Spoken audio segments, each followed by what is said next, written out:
February 16, 2024. Before we begin, I'd like to read our land acknowledgement statement. We acknowledge that we are working on the lands traditionally occupied by the Indigenous peoples. Indigenous peoples continue to care for this land and continue to shape our township. We show our respect and will continually honor the treaties that were signed as we consider our decisions and actions.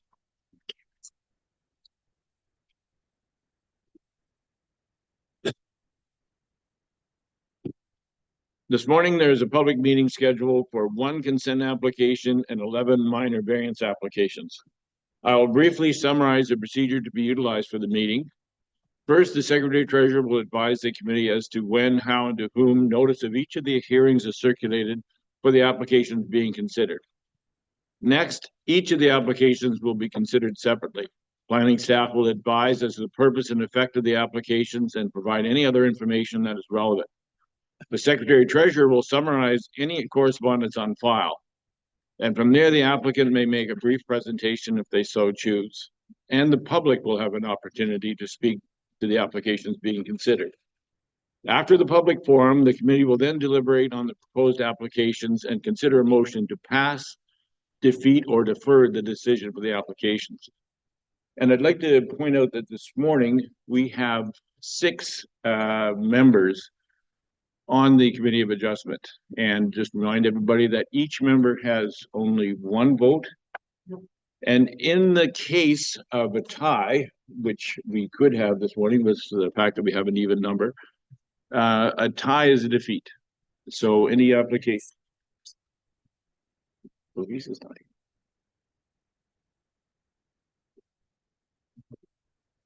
Okay. We just did a recount and we have 6. Okay. So just in mind, just to eliminate any confusion, each member has 1 vote and a tie is a defeat. The consent application scheduled this morning has now been deferred until March 7, 2024.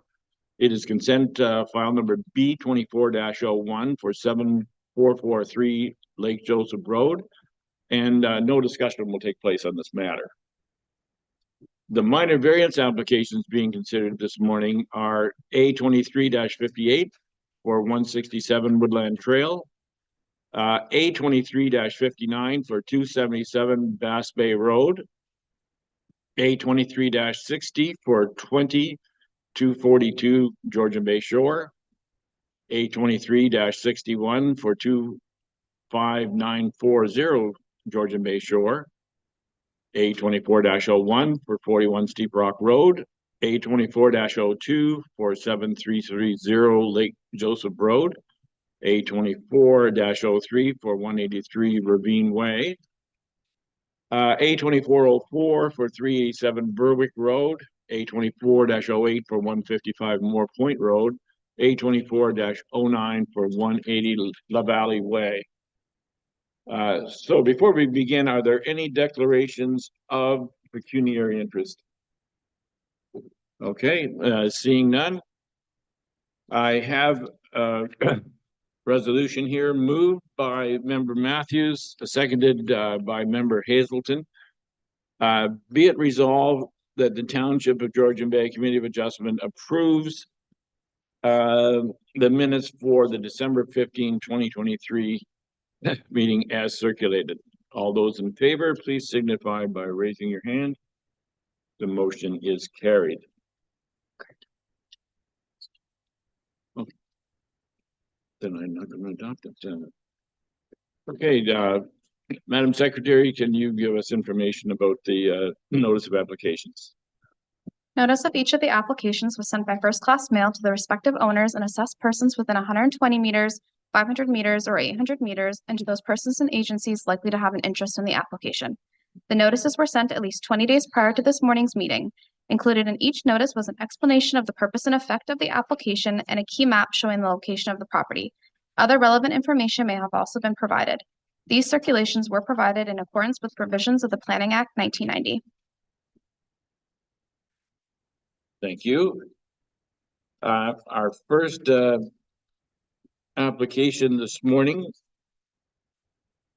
is A23-58 for 167 woodland trail. To the planner, please. Thank you. I'll just share my screen here.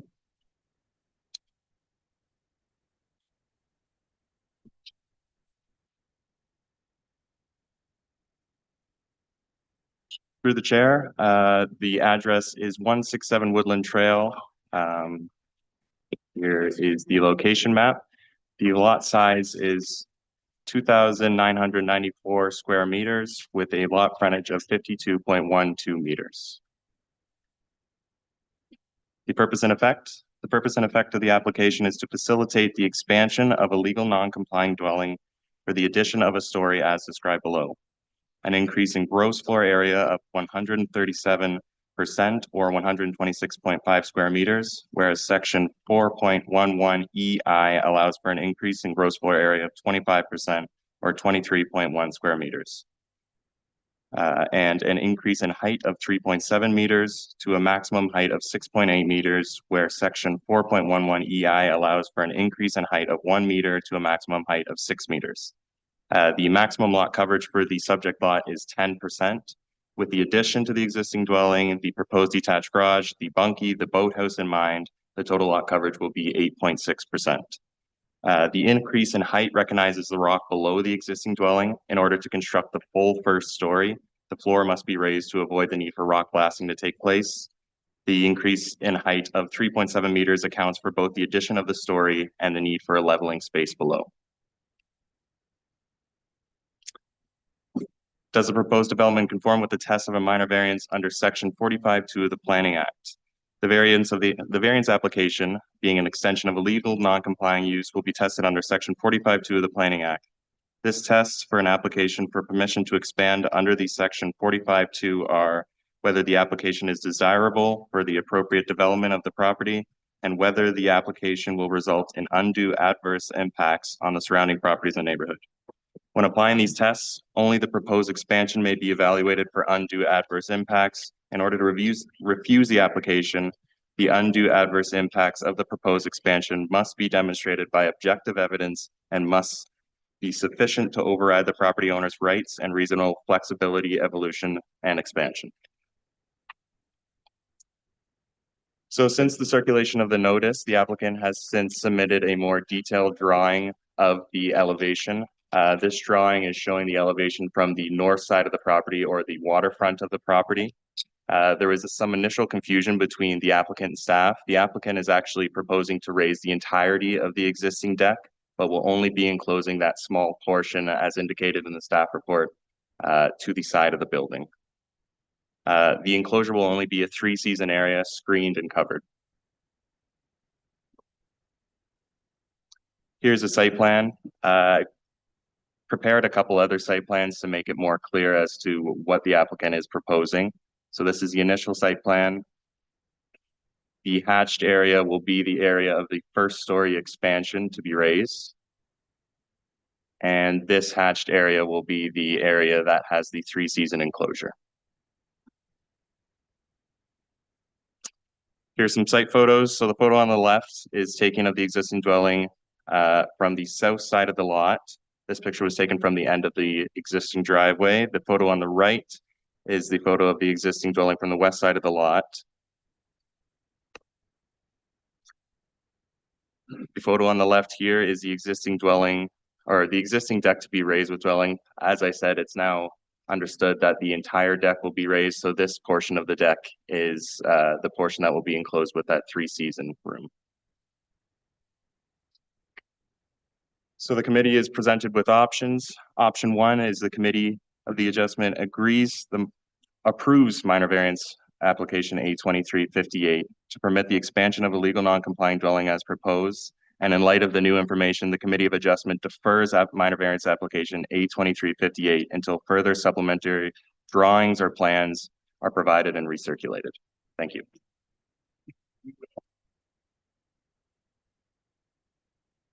No correspondence was received.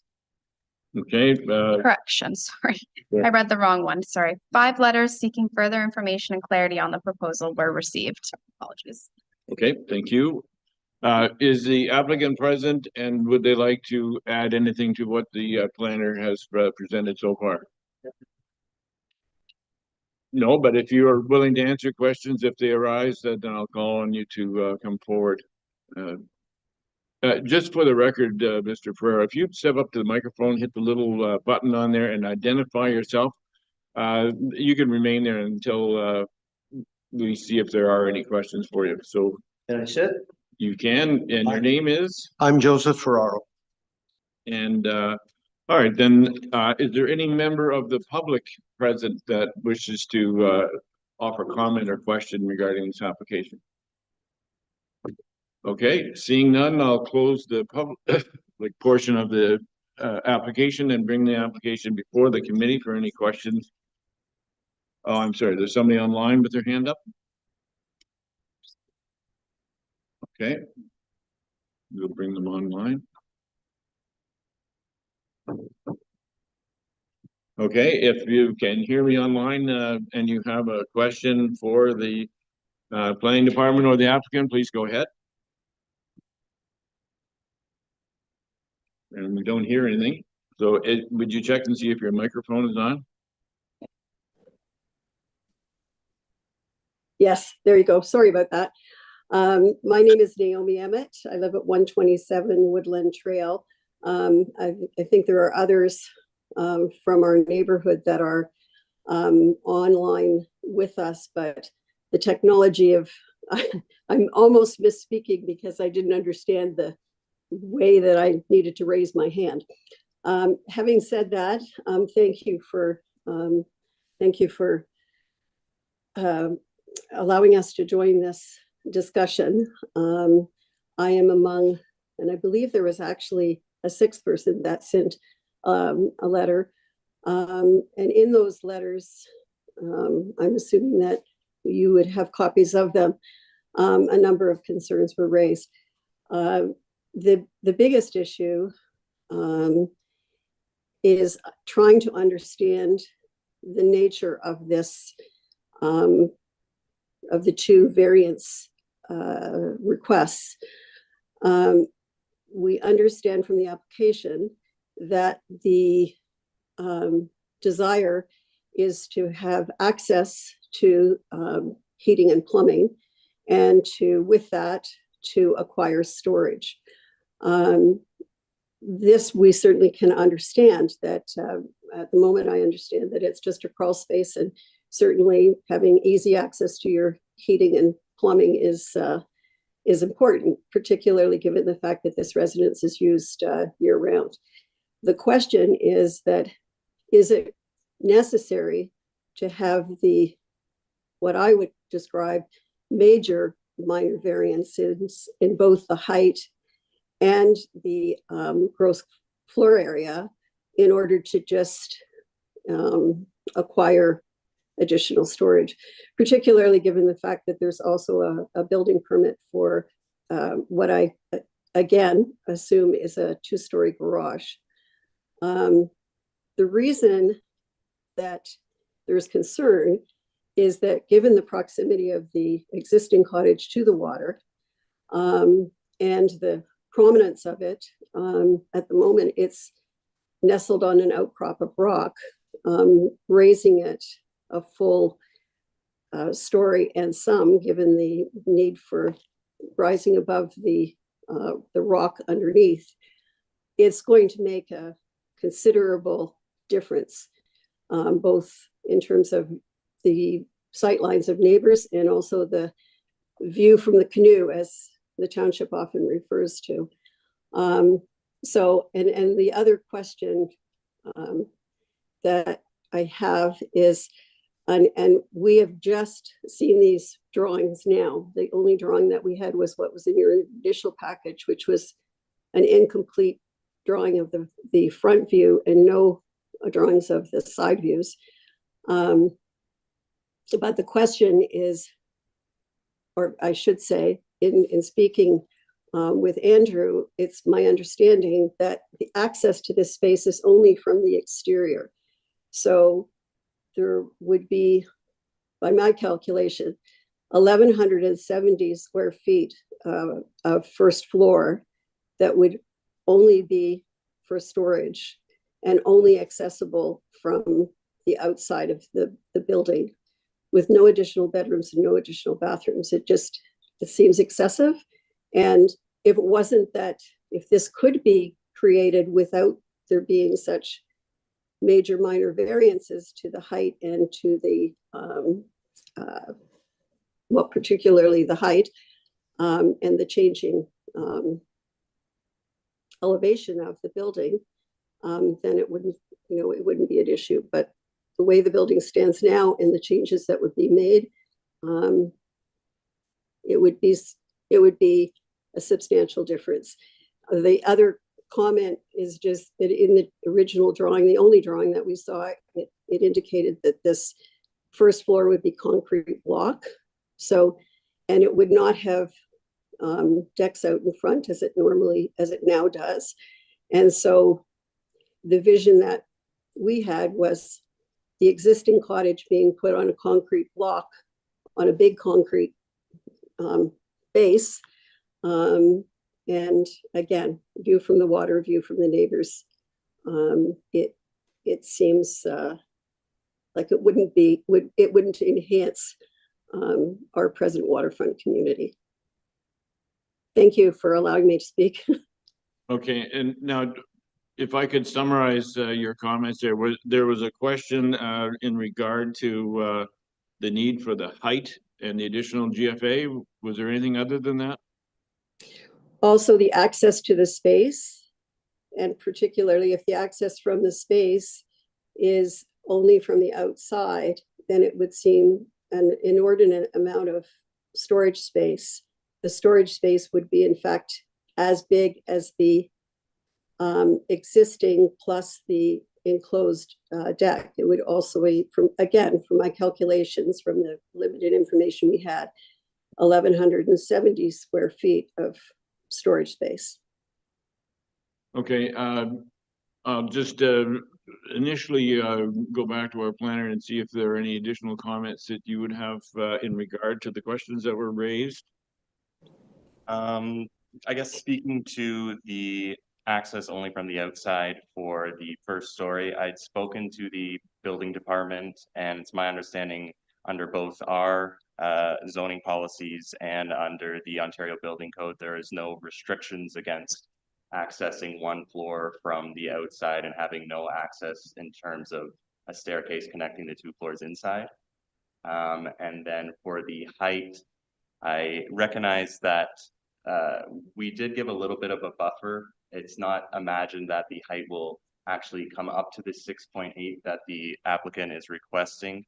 It's just so in the process of construction, if they were to go over that 0.1, they wouldn't have to come do the full recirculation again and return to the committee once more. And in terms of height, we have no, I guess, when you're requesting a variance, we can't say whether you request a smaller height for storage space versus livable space. And then that also gives the applicant freedom in the future. If they do wish to do something with this first story, of course, they would be required to apply again to the planning department and the building department to get approvals for interior renovation. And it just gives more freedom overall for the applicant in the future. Okay, thank you very much. I see the applicant is here and willing to answer questions. Is there anything you wish to add to what the planner has said already, Mr. Ferrero? Yeah, I made it clear to Andrew that, yeah, my goal is to have as minimal height as possible. The contractor and the engineer that you got the new drawing keep telling me that you don't know until you lift it up exactly what's necessary. So I don't want more stairs. The minimal amount of stairs, minimal amount of height. I want this to look good. It's not going to look, I think it's going to look great. 90% of my neighbors have, massive 2-story places plus basements already. So it's already there out there. So, trying to crawl now on my elbows and ankles to do any kind of service is very, very difficult. This is my home, not a cottage, as was mentioned. So I don't know if there's anything else. I guess that's it. All right, thank you. I think you addressed those questions. With that, I'll close the public session and bring the application before the committee. Oh, someone else has their hand up. I'm sorry. Whoever has their hand up, please identify yourself and go ahead with any questions you may have.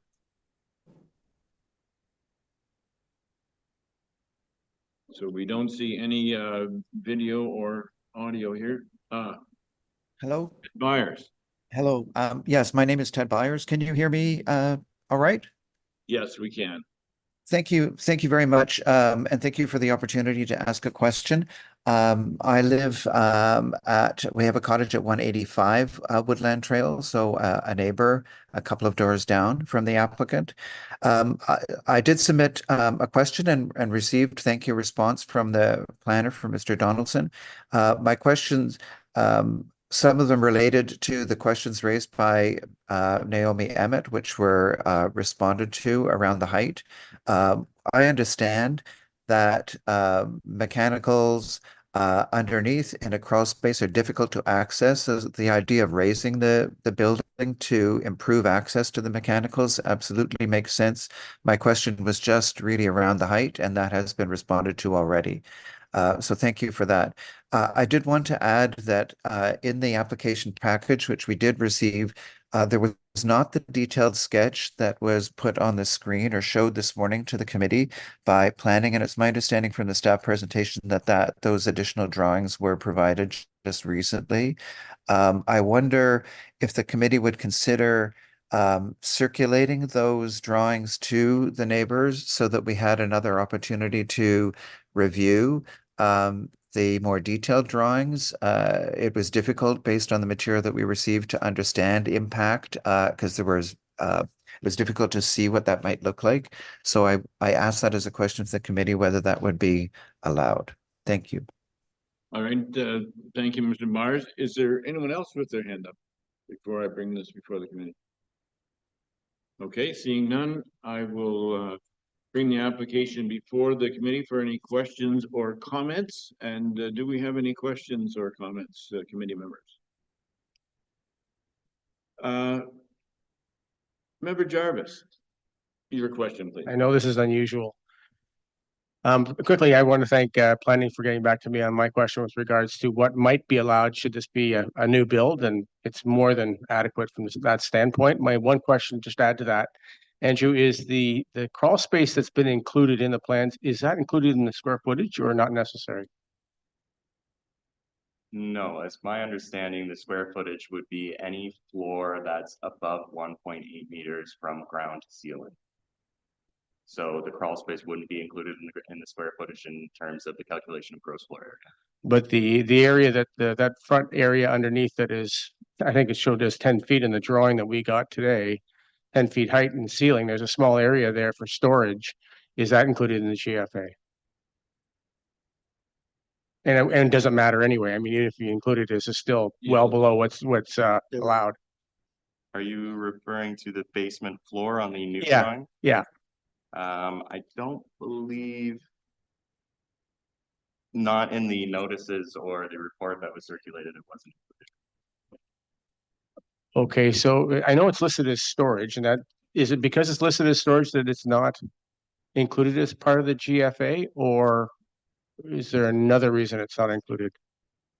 It still comes back to the height, so being less. It's 10 feet.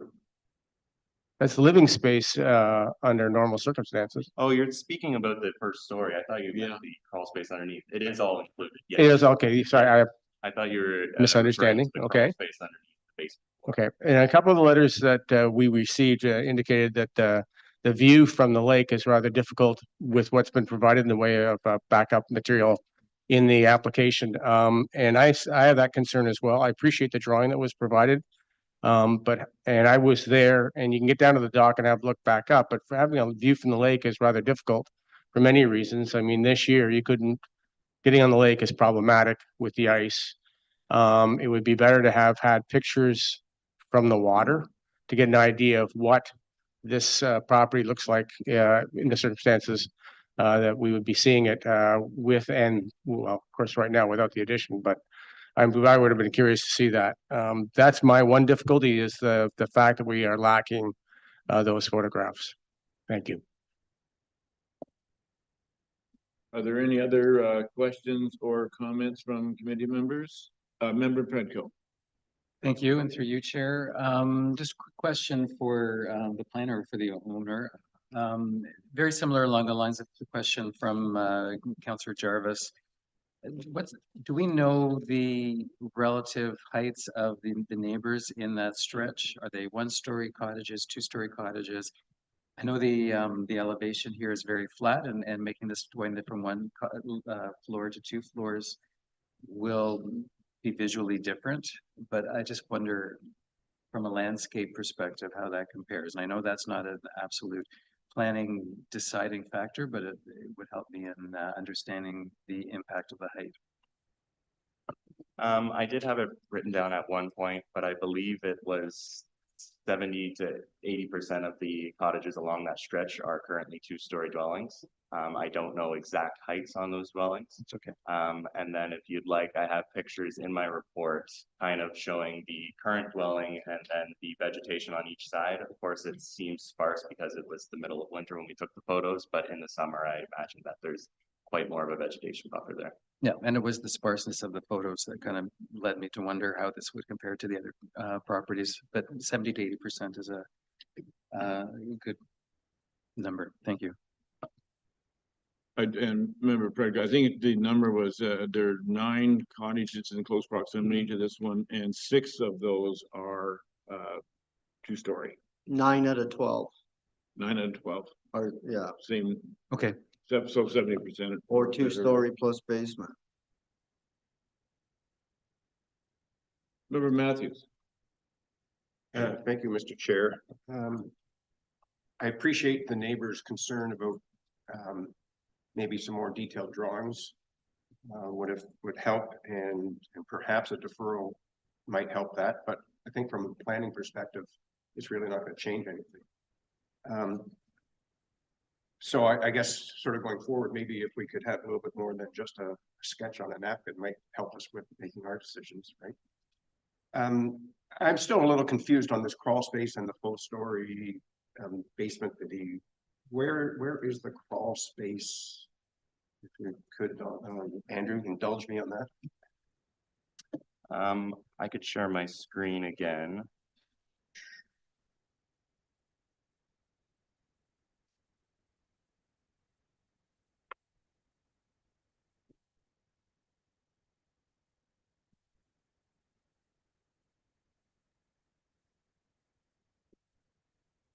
So I just spoke to this area shown where my cursor is here as being crawl space, and that's more of just due to the topographical constraints of the lot to level the house completely to have that complete full one-story build rather than, or two-story build with that full first story rather than half a first story and then having to cut that first story short due to the topographical constraints. And as I said, underneath that current building is sheer rock.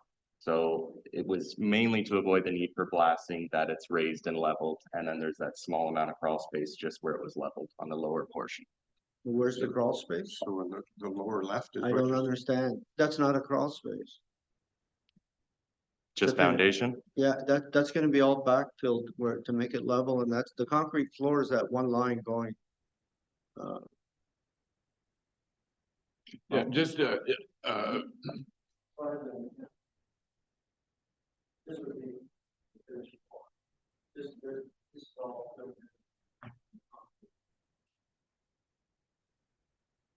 okay. Yes, that clarifies Yeah. a lot for me. Thank you. So the crawl space is there now. It's going to go away when It's going to get filled in. Yeah. Okay, we're good with that. Yes, thank you. Member Smith. Had the opportunity to go and do a site visit at this property, and I definitely agree there's consistency in that area, number of two-story properties that you can see. From the standpoint of detailed drawings, I understand a bit of the concern there. However, we're not changing any architectural profile of the dwelling that's currently there. I think any one of us is capable, especially somebody living in the area, to visualize that property raised X amount of feet with a slider door and 3 windows. We're not making dramatic architectural changes to it. We're literally giving a person a basement under an existing footprint expanded by a small deck area. So that just a little bit concerned with wanting to get way more detail and delaying things over something that may or may not change the outcome of this application. Thank you. Okay. Member Hazelton. Well, if everybody else wants to talk, I might as well too. Thank you. And now. So I have two concerns. One first concern is if there's an opportunity for neighbors to be comfortable with a matter, I think we should find a way to help that process. And there was like, I think 5 letters of concern questions, and perhaps they learned more today, but I think my perspective would be I would prefer to defer this and allow the neighbors to get comfortable with the new information that they've received, as opposed to having it basically rammed at them. So that's one element. The other element is just to the owner. If you have a 11 or 12 foot basement, it may be great to be able to access things under the floor. You're going to need a step ladder every time you do that. So if the true objective, Yeah, I don't follow you at all. What do you mean 11 or 12 feet? well, according to your new diagram, your distance, your height of the basement is 11 or 12 feet in height. No, 10. Yeah, not 11 or 12. It's what? And it's 10 right now on the drawing, Okay. but that's only, like I said before, my goal is to keep it as low as possible to try and keep the floor level. So if I only need to go 7.5 feet, I will. You know, if a bunch of those rocks are loose, then they'll be bulldozed out and they can not have to be raised as much. I don't know the 12 feet where you're getting that from. I'm just reading a number off the diagram here, which says 11.2, and Kaylee said, so you see, it's 10 feet. Yeah. so it's going up. anyways, my point is, if your focus is access for plumbing and other things, 6.5 feet is more than enough. But if your objective is to set the stage for a future significant livable expansion, then absolutely I'd want 10 feet too. So I just think that I would have put 6 feet if that's all I needed, if there was no rock, but there's rocks everywhere and you have to crawl. So I'm just trying to bypass all the rock that's there to have a level floor. That's it. Again, if it can be 7 feet, then I'll do 7 feet. If I can blast some of that rock out, I will. But until it's lifted up, it's hard to know exactly what you can do there. okay, anyways, those are my concerns. All right. And I have 35 or 40 years of things I've accumulated. And so like, it's not like Okay. I'm just gonna put, Thank you, Mr. Ferrero. And I believe the what you had mentioned before is that the 10-foot clearance was provisional, making sure that if if the Yeah. objective is to get 7 feet but if you hit a rock. exactly. Well, even Cooper Construction, who I'm working with, that if we do go through with this, told me they can't go above 9 feet anyway. So we're it's just, I don't know. Maybe I right. should have put 9. I don't know, but he can only go 9 feet with his equipment. So okay. Thanks very much.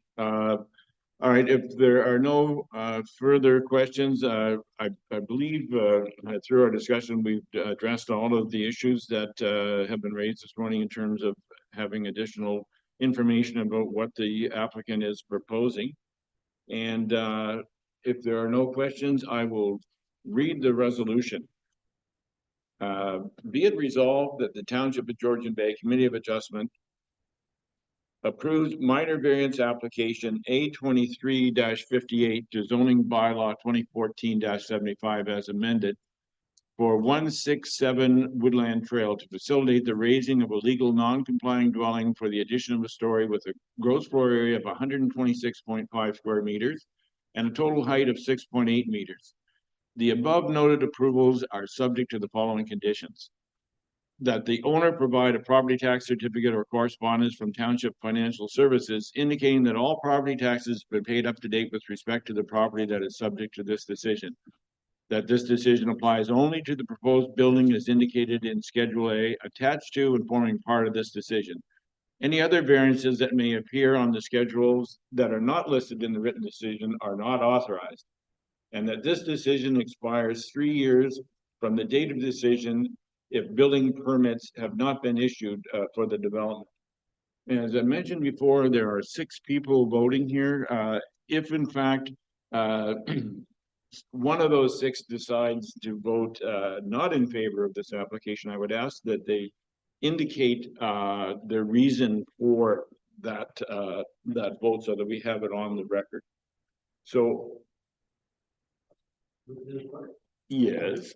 There was mention of a deferral. Is that an option we might be able to look at, or only if we deny this in the first place? It was mentioned, but Yeah. we didn't, the resolution we have does not call for deferral. So what would be the mechanism for us to possibly consider a deferral? Is that what you're, I'm suggesting it might be an idea. I'd rather not deny this because it's reasonable. Why But would there you seems to have defer been- it? What more drawings do you need? from excuse me, Mr. Pereira, we're in the, Sorry, yeah, my apologies. all right. no There problem. seems to have been a lack of communication between the applicant and neighbors with regards to exactly what's happening. And for the sake of clarity, particularly for those neighbors, those that have sent in letters of concern and those that were showing concern today at the meeting, it might be an idea to give the applicant and those neighbors time to go over this, in which case a deferral, a 1-month deferral might be more than enough for us to, for them to look at it, and then we just come back and reconsider it. All right, I will ask the committee members before we take a vote, is there an appetite for deferral here? I see 1, I see 2. I see 3. 3, and which gives us. Yeah. And we don't want to do that on a technicality, so. Yes, you may. Thank you, Mr. Chair. I think it's just when it sounds like maybe the 5 people that objected don't have 2-story buildings in the area. Oh, they do. I'm surmising, but better drawings would have helped, but as I said earlier, I don't think it's going to change the planning. So.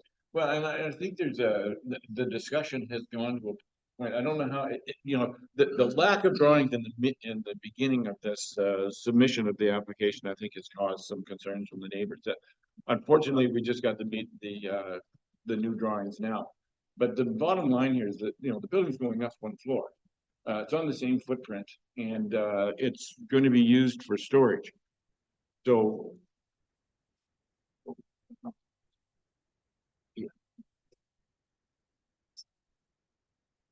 Oh, is that right? Okay, all kinds of new information. Sorry, Mr. Ferrell. I've just been advised by our Secretary Treasurer that we can take a vote on a deferral.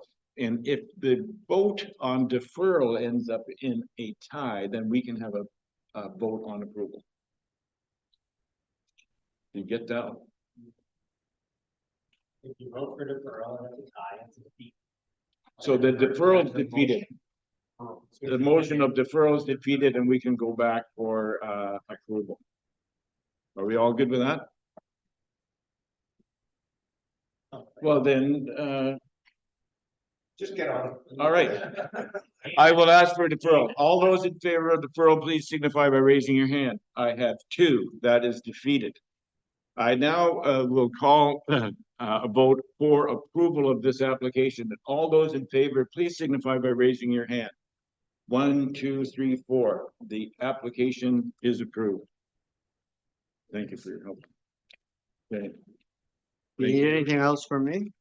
You are, your application has been approved. Thank you You very can much. deal with, Thanks for all your time and all your help. okay, thank you, Mr. Ferrero. Our next application soon as I find it, is A23-59 for 277 Bass Bay Road. To the planner, please.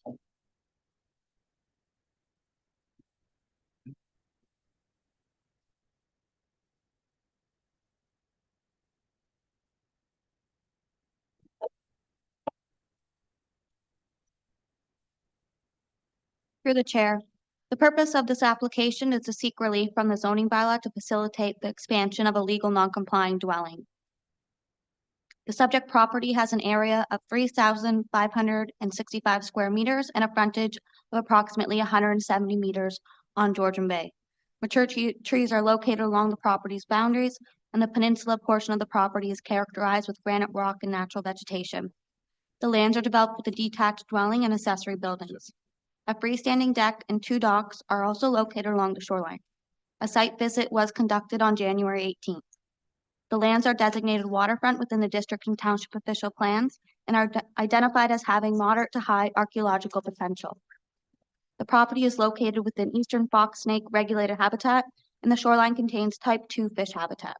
The lands are zoned shoreline residential type 1. The applicant is requesting an increase to the gross floor area of 82.9 square meters, whereas an increase of 46.12 square meters is permitted. A dwelling with increase of 10 meters, whereas an increase of 6 meters is permitted. A further encroachment into the existing front yard by 7.3 meters, whereas no further encroachment is permitted, and a maximum lot coverage of 11.5%, whereas 7% is permitted in the shoreline residential type 1 zone.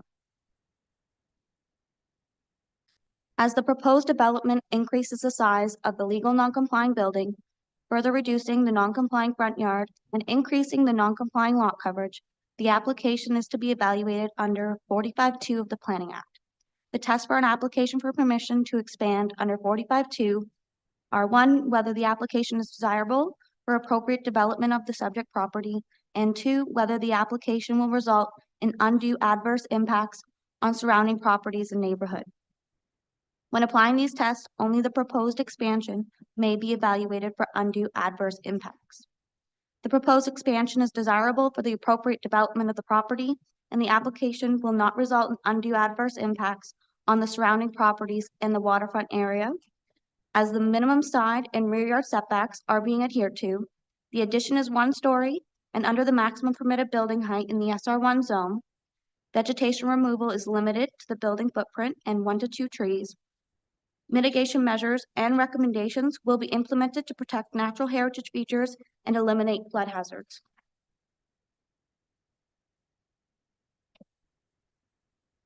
Azimuth Environmental Consulting has prepared a scoped environmental impact statement for the proposed development, which has been peer reviewed by the township's environmental consultants, Hutchinson Environmental Sciences. We found that the EIS was well organized, thorough, and supported the recommended mitigation measures. However, they have identified areas that should be addressed to clarify the proposed development and to strengthen steps taken to avoid negative impacts on natural heritage features and functions, and they would like to review the Ministry of Environment, Conservation and Parks Species at Risk Assessment.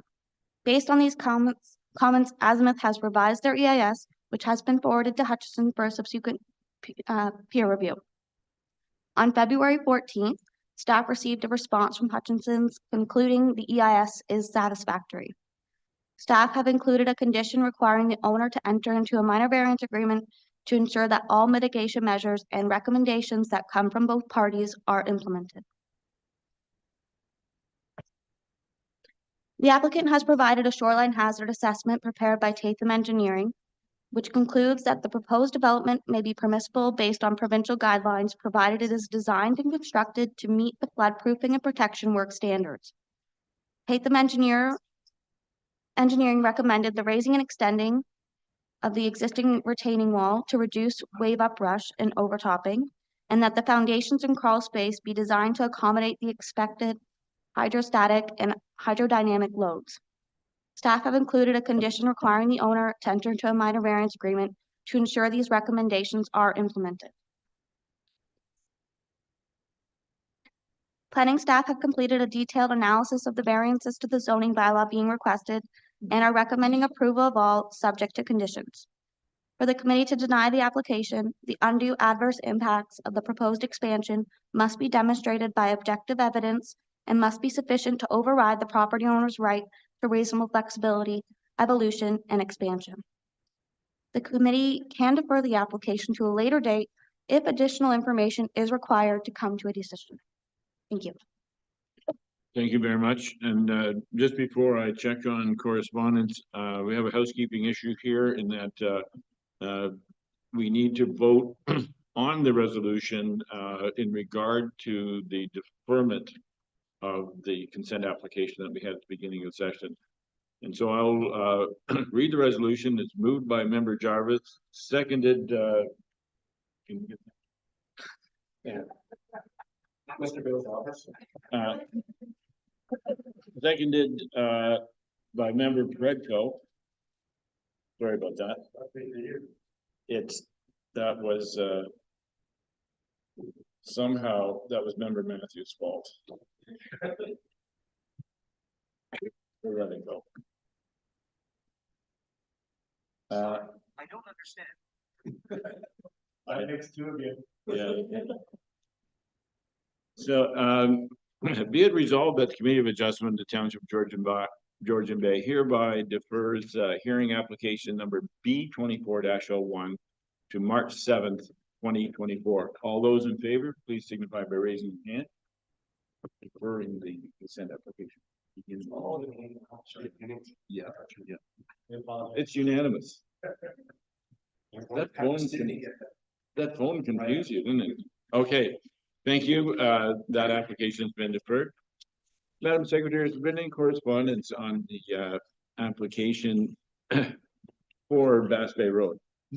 There was no correspondence received for application A23-59, just for any confusion. Okay, thank you. Is the applicant present and do they wish to address the committee? Is the applicant online? Okay, if the applicant is online and wish to make comment in addition to what was presented by the planner, please identify yourself and go ahead. Hi, my name is Corey Gannon from McLean Contracting. We're the contractor for the owners of this property. I guess I'd just like to add to it that you can see that we've done an extensive amount of research and providing information to the town and yourselves to show that we are able to take the steps necessary to meet conditions for water, flooding, and also habitat and mitigating any damage or adverse effects during construction for native species and vegetations with very limitless impact to the vegetation. That's about all. I can answer any questions that may come up. Okay, thank you very much. Is there any member of the public that wishes to address this application? Okay, anyone online? All right, seeing none, I will close the public session of the application review and bring it to the application before the committee for any questions or comments. And committee members, are there any questions? Member Predko. Thank you, and through you, Chair.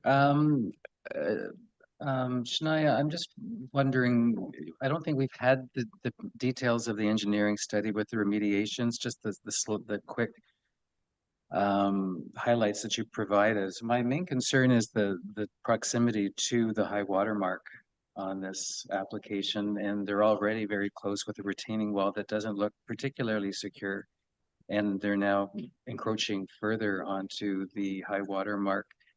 Are you able to provide any more detail about what the not hydroponic, but hydrodynamics that they're proposing from Tatum? Through the chair, the shoreline hazard assessment forms Schedule B to this report, the entirety of it. I am not a coastal engineer, so I cannot speak to hydrostatic and hydrodynamic loads, but the recommendations of the report were again, they had the same concerns regarding that retaining wall. And they were that the retaining wall be extended and raised. And and the foundations and crawl space be designed to accommodate the flood hazards. Okay. I'll have to believe engineers. Thank you. Member Jarvis. Yeah, thank you. Yeah, I do observe, and having looked at this place, I can see how any additional work wouldn't have any effect on the neighbors. I am concerned with things such as Veitch, because you've got a lot of water out in front of this place. So my question is sort of in line with what was just asked. There's a retaining wall. I didn't see a retaining wall. I saw a granite shoreline and structures along the shoreline, but nothing that I would consider to be a retaining wall. Is that just the boulders that are out in front of the cottage? The current retaining wall, excuse me. Yes, and it's to be from CC Tatham as has to be extended longer and to make higher for wave thrush that's for the part that's into the water, and also that the house has been designed to be above the high water mark. The high water mark for that area is 177.6 meters, I believe, plus or minus 0.1. But the CC Tatham has also gone in to add 0.4 meters to that for their consideration. So we actually went with a high water mark of 178 meters to make sure that the house and property and life are safe. So that has been addressed both in the design and through engineering. And a note could be placed on the permit application, to satisfy that the hydrostatic and hydrolifting of the, foundation is engineered and properly in place. If your indulgence, Mr. Chair, so what kind of extension of that would be? There just be more boulders, or would they be stacked boulders, or what kind of other mitigating features are going to be added to improve the resilience of this property? It would be nice to do it in a natural way, to the natural setting, with boulders and native materials, and not out of a manufactured structure. Thank you. So then I just have one more question for the planners, and that is with regards, do we have a bylaw that states anything with regards to shoreline alteration, and would this qualify as that? Through the chair, we do have a site alteration bylaw, but these recommendations are to be implemented through a minor variance agreement. So they can be reviewed in more detail at that time. Okay, do we don't have a shoreline alteration bylaw? I thought we did. Yeah, we do. Yeah. But this wouldn't qualify as part of that, or would that come in under the site? You said site alteration, and I'm talking specifically shoreline alteration, because I thought we did have we've implemented, I thought in the past. That was the old, the site agreement, site plan agreement. Site plan agreement, I know that, yeah, but I thought, sorry, Shania, that's my concern. I think Kaylee can add some clarity to that. Yes. Yes, we do have a site alteration bylaw that, from my understanding, is from the regulated high water mark back 66 feet. That's site alteration. That's site alteration, which would include this. Again, how it is dealt with when there is a site, minor variance agreement, probably is the exact same way. Okay. So whether we deal with it through that or we deal with it through the agreement, all comes out the same. Okay, this will be handled offline later on, but I am curious to know if we do have a shoreline specific alteration bylaw in place. And I'd like to know what the conditions of that are. Anyway, that was my question. Thank you. Okay, thank you. Are there any questions on this side of the house?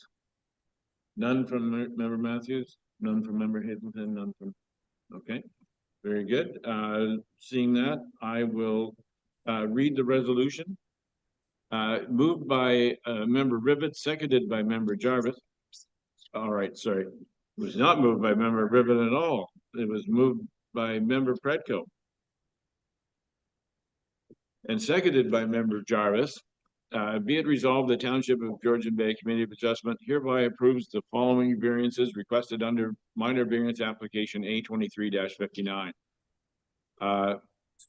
1, the gross floor area increase of 82.9 square meters whereas section 4.1E subsection 2 permits an increase of 46.12 square meters. A dwelling width increase of 10 meters, whereas section 411E subsection 5 permits an increase of 6 meters. An expansion that encroaches further into the existing front yard by 7.3 meters, whereas section 411E subsection 2 does not permit an encroachment, and a maximum lot coverage of 11.5%, whereas section 411E subsection 5 and 6.3 permit a lot coverage of 7%. And subject to the following conditions: that the owner provide a property tax certificate or correspondence from the Township Financial Services indicating that all property taxes have been paid up to date with respect to the property that is subject to this decision. That this decision applies only to the detached dwelling as indicated in Schedule A, attached to and forming part of this decision. Any other variances that may appear on the schedule that are not listed in the written decision are not authorized. That the owner enters a minor variance agreement with the township at their cost for the purpose of implementing the recommendations and mitigation measures indicated in the environmental impact study prepared by Azimuth, and additional measures identified by Hutchison Environmental Sciences, Inc., as well as those included in the shoreline hazardous assessment prepared by Tatham Engineering as indicated in Schedule B, attached to and forming part of this decision. And finally, that this decision expires 3 years from the date of decision if building permits have not been issued for the development. All those in favor, please signify by raising your hand. The motion is carried. The application is approved. Thank you. Our next application is A23-60 for 20242 Georgian Bay Shore. To the planner, please. Thank you, Mr. Chair, and through you. This application this morning is at 20242 Georgian Bay Shore, and the owner is Mr. Hines. He is online. Unfortunately, he is having difficulty with his computer, so he apologizes, but he is listening to what's going on, okay? The location map up on the screen today, as you can see, the property is in this area here. The subject property is a water access only property with a frontage on Georgian Bay of 249.94 meters and an overall area of, oops, sorry, I didn't mean to do that. I apologize. There we go. An overall lot area of 2.98 hectares. At the present time, and according to MPAC, there's a single detached dwelling and a cabin on the subject lands. The property is an island property made up of granite rock and significant tree cover, as you can see on the easterly side of the property. An application for a minor variance was received by the township on December 13th of last year as a result of an application for a building permit being submitted and reviewed for compliance with the zoning bylaw. The minor variance application has been reviewed in detail, and it has been determined that the subject property is part of the Cognisheen Coastal Waterfront Community, which has a specific requirement as per section 4.113.2Q, which permits a maximum length of a dock of 10 meters. The new dock will add an L shape to the current finger dock, and as you can see, there will be no further projection out into the water. It's just an L-shaped dock. Natural heritage features have been identified in this area. It is within a deer wintering area known as a stratum 2, and it's also got a type 2 fish habitat around the perimeter of the property. As you know, there are 4 tests that need to be met in regards to making a decision on this minor variance. It has to maintain the general intent, and I'm sorry, I can't see my screen. There we go. The general intent and purpose of the official plans, maintain the general intent and purpose of the zoning bylaw, be desirable for the appropriate development or use of the land, building, or structure, and to be minor in nature. Staff have reviewed the minor variance application in the context of the 4 tests and are of the opinion that the proposed does represent good planning and is desirable for the continued use of the property as a recreational property.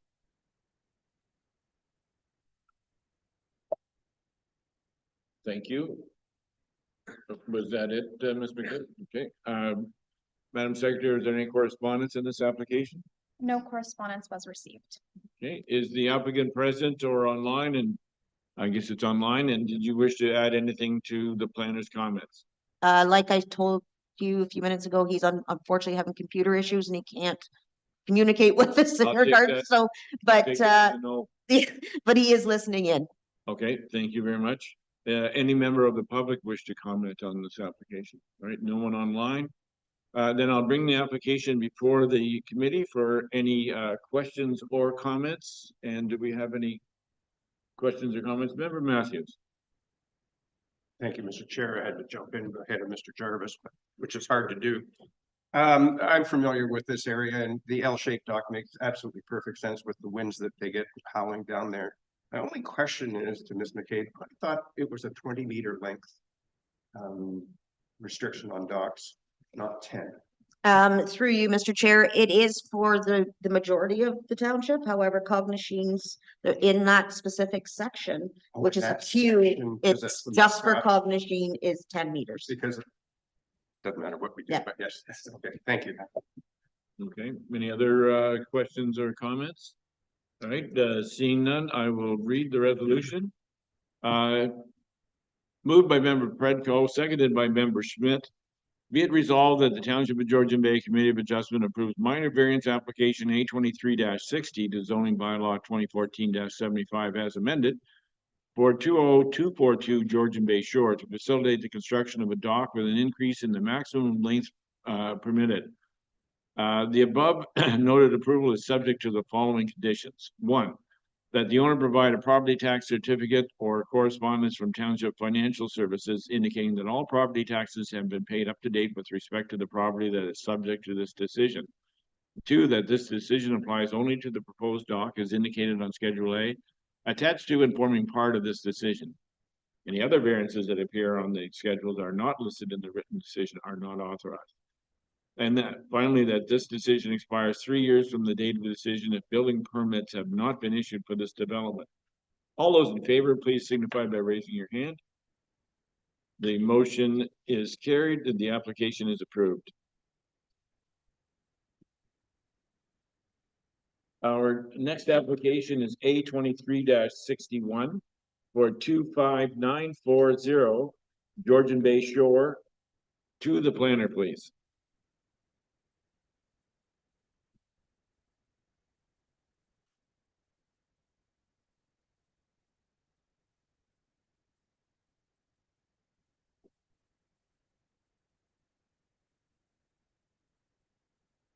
Through the chair.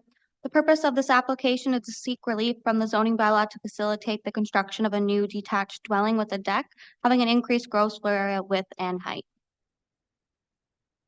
The subject property has an area of approximately 26,500 square meters with 60 meters of frontage on Georgian Bay, abutting the Cognoscine Point Conservation Reserve.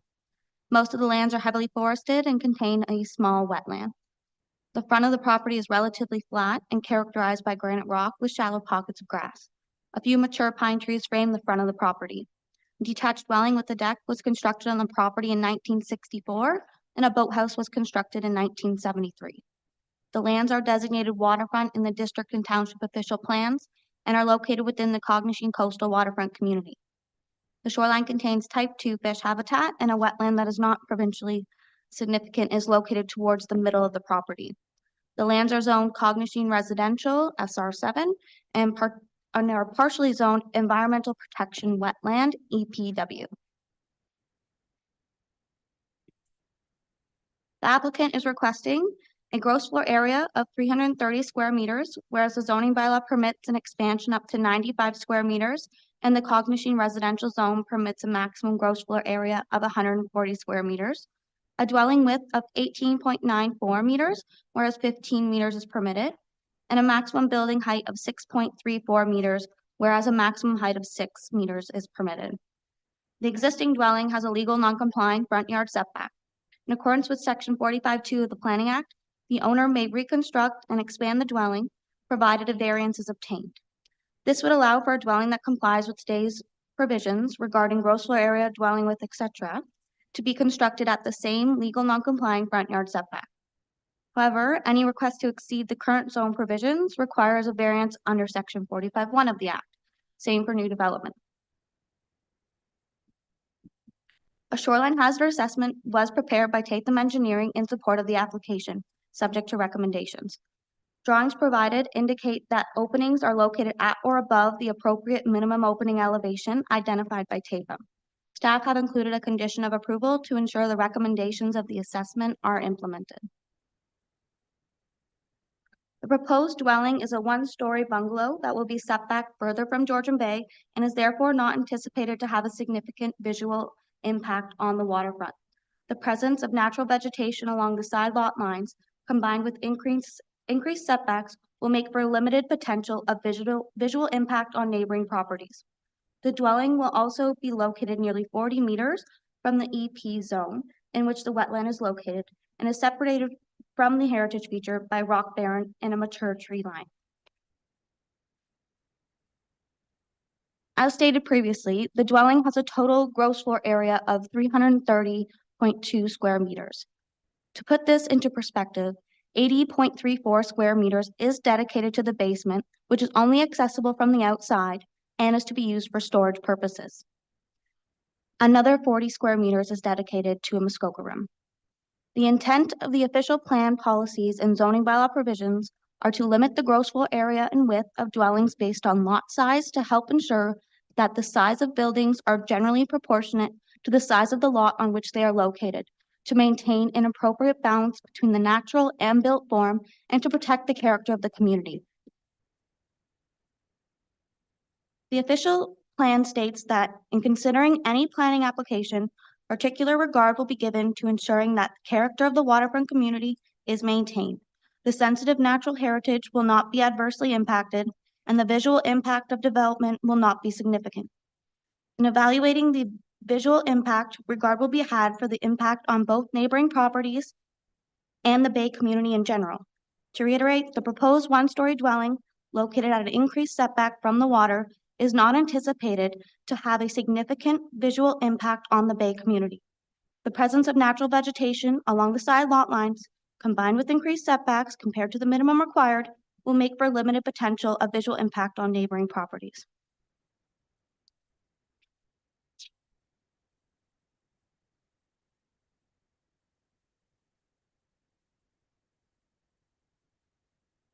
The official plan also states that development applications, including those for expansion or redevelopment of existing properties, shall address opportunities for natural heritage improvement, such as improved shoreline buffering, renaturalization of the property, and upgraded sewage disposal systems. The proposed development will be set back further from the granite rock shoreline, and the sewage disposal system will be upgraded. Again, the lot has an area of 26,500 square meters, or 6.56 acres, and over 8,500 square meters of the lot area is within 90 meters of the high water mark, making it one of the larger properties within the waterfront community. Due to the unique shape of the property, the frontage is measured as 60 meters and also represents the narrowest section of the lot. The majority of the lot is nearly 100 meters wide. Planning staff have completed a detailed analysis of the variances to the zoning bylaw being requested and are recommending approval subject to conditions, including that the recommendations of the coastal engineer be implemented. Thank you. Thank you. Madam Secretary, has there been any correspondence in this application? Letters of objection were received from Kathy Cooper and the Cognishing Cottagers Association. Letters of support were received from Matt Kegelman, Susan Boddington, and Russell Eddy. Thank you. Is the applicant present either in person or online, and do they wish to add additional information to what the planning department has provided? I see a Neil Boddington online. Do you wish to add comments, sir? If so, please announce yourself. There he is. We don't you're muted and your video is turned off, so if you could deal with those, Mr. Boddington. And you can share your video. Jade wants to speak. Okay. We can hear you. Okay, can you hear me? We can hear you. Okay, we've been residents of the area since 1984.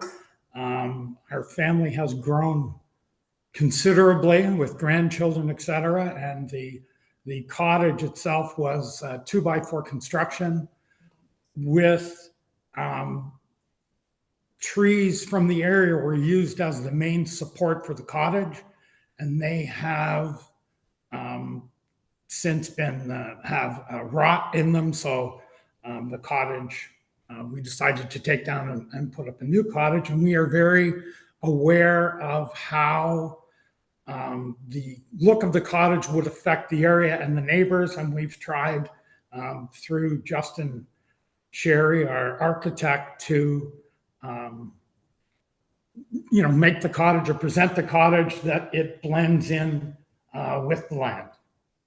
So, and also I see that a representative from our architect, Jade Sonori, is also present, and I'm sure that she would like to speak and say something too.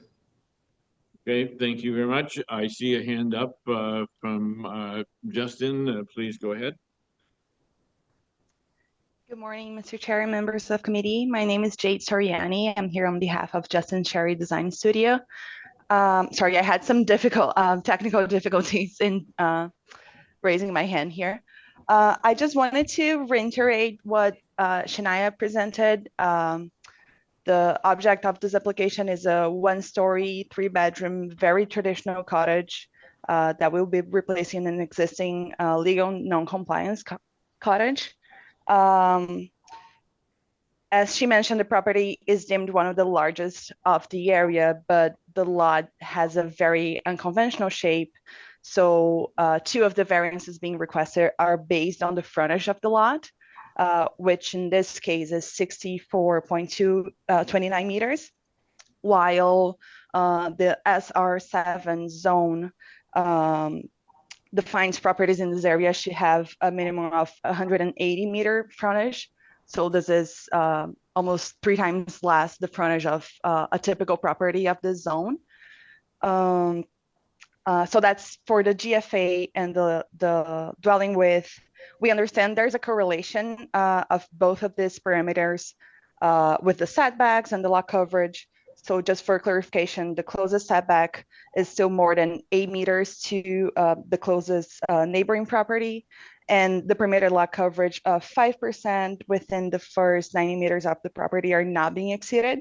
In adding the dwelling footprint, the porches, decks, and an existing shed and boathouse, the total coverage proposed is 4.38%. And the third variance is related to the height, as we are in an area with a higher water table and bedrock formation. We're raising the foundation so they can have at least a 4 feet usable crawl space for storage. And the basement is merely a consequence of the slope of the grade. So the crawl space transitions into a 7 feet basement where the grade slopes down, which forms 80 square meters of the total GFA requested. Okay, was there anything further? No, I think that's all, but I'm here to answer any questions if you need. Okay, thank you very much. Is there any member of the public present that wishes to comment or ask questions on this application? I do see someone online, and we'll bring them into the and who is that? Okay, I see. Is it Matt? Yeah, Matt Kiegelman. Okay, please proceed.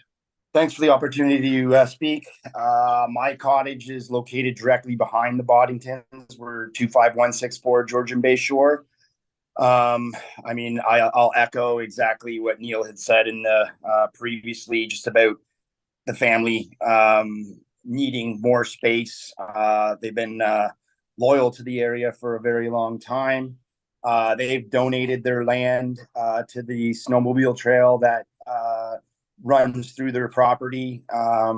They've never had an issue, even when sleds have been where they shouldn't have. That's been in place since they've owned the property, and I'm confident many of you guys that do sled up to Go Home or wherever pass by this property every single time. I think in a situation like this, their backs are against the wall in the sense of, do we have to sell the property because their family's grown, or can we make something work so their grandchildren and children can enjoy it for many years to come. So speaking on behalf of my wife and I, we are in full support of them building this brand new property. Okay, thank you very much. Mr. Kegelman, is there any other member of the public that wishes to address this application? Okay, seeing none, I will close the public portion of the meeting and bring the application before the committee for any questions or comments. And do we have any questions or comments from the committee members? No? Oh, Member Jarvis. Thank you for recognizing me, Mr. Chair. Appreciate that. I can appreciate the Boddington's concerns for space. Having grandkids does tend to take up space, but needs are sometimes a little bit arbitrary and subjective on everybody's part. The critical issue here is within this community, there is specific community plan that states that with this kind of waterfront, 60 meters, they're limited to, and correct me if I've got this wrong, Shania, would be 140 square meters. 140 square meters under the guidelines of the bylaws right now. Through the chair, yes. Yeah. And I understand the property is a good sized property. It's an awkward sized property with not big shoreline, but basically everything we designed is based on shoreline and the look from the shoreline and how it blends in relative to the shoreline. You'll notice I've mentioned shoreline 3 or 4 times there. Shoreline is an issue. The size of this build relative to the size of the shoreline is an issue for a number of people that have concerns, for myself as concerned. And I don't see why we need to have anything that big on that piece of shoreline property. The other thing that makes it really, really difficult for me to fathom this is that I can't get out to have a look at it. So time of year, once again, restricts what we can do with regards to having a look at this piece of property. There are no photos that show us what it looks like from the water, which would have been helpful. But ultimately, I think we should have the opportunity to have a look at this property as members of the committee, which we do when we have the opportunity is there. Most of us have been out to the properties that are part of these other applications. And again, I'd like to have seen this. So I have some objections. I'm sure perhaps maybe a deferral would help relieve that, but I can't see moving ahead based on the application as it currently stands. Thank you. Thank you, Member Jarvis. Any questions or comments? Oh, Member Predko. Thank you, and through you, Chair. I guess I'd like to direct questions to the planner. So the one observation, we haven't really talked about it too much, again, is the high water mark and the positioning of this cottage and the deck. The deck is 1.7 meters from the high water mark, which is obviously very close. The original cottage was over the high water mark, and the new cottage is about 5 meters, which again gives me pause to concern about the shoreline impact on this property. And looking at the survey and the proximity to the EP zone, there's 37 meters to the EP zone. Could you please tell me what the setback requirements are for a dwelling to the EP zone, as well as the septic setback? you happen to. Through the chair, I believe the official plan states 30 meters. However, our zoning bylaw section 4.5 says 15 meters from the EP zone. Okay, so my observation would be that the property is fairly, it's rocky barren behind the cottage. I would be less concerned if the cottage was positioned farther inland and away from the water, both from a visual impact to the shoreline, but as well as away from potential flood risk in the future. Thank you. Okay, thank you. Member Matthews. Thank you, Mr. Chair. Just a couple of comments and concerns. Shania, you mentioned in your report that you're applying portions of this under the 45.2 of the Planning Act and then others under 45.1 of the Planning Act. Can you sort of cherry pick which aspects you want from 45.1 or 45.2? Through the chair, that would be very difficult to do. And under 45.2, they would have the ability to go up to today's current allowable gross flow area with whatever the case may be in that same location, not even moving back from the water. That's their rights under 45.2, provided they get a variance. However, because they're going above what today's zoning bylaw would allow them based off of that frontage that they have, they do need to seek relief through 45.1 against the 4 tests of the Planning Act. Right. So 45.1 and cog machine plan is very specific about narrow lots, and it says 142 square meters. And there's a reason for that when we developed the plan, and that was because of, like, this is 6.5 acres of land. It's a big hunk of land. There's no question about that. But the view from the canoe is what everybody's going to have to live with. And that at that 60-meter frontage, they're allowed 142 square meters. We're now talking 330 square meters. You also refer to part of that is the basement and part of that is the Muskoka room. Well, that's the same on every other application as well. So the net building is, if you're proposing, is 330 square meters. So it's more than 200% over what the cog machine plan has worked to put into place. So from that standpoint, I seriously do not see it as desirable, and I do not see it as minor. So I think you have a pretty clear idea where my vote is. A comment? Yes, through the chair, and I just want to address Credco's last comment as well about flood risk. The engineers, the coastal engineers, determined that this location would not put the building out of flood risk, and has identified minimum opening elevations, which the architect had revised their drawings to reflect. So that should address any concerns for flooding hazards. The second being the basement is largely below grade. So you're not going to see that gross floor area from the water. That's going to be largely below grade. It's a 1-story bungalow we're talking about here. It's not the Taj Mahal. So I just want to put that out there. Are there any other questions or comments regarding this application? Member Hazelton. Thank you.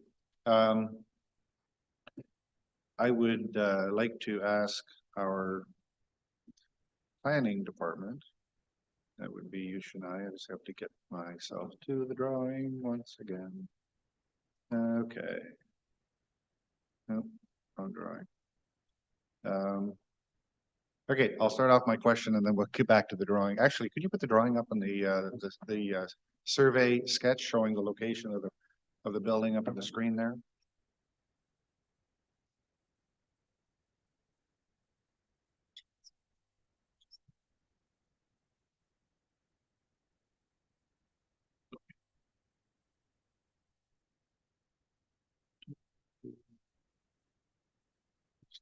Version.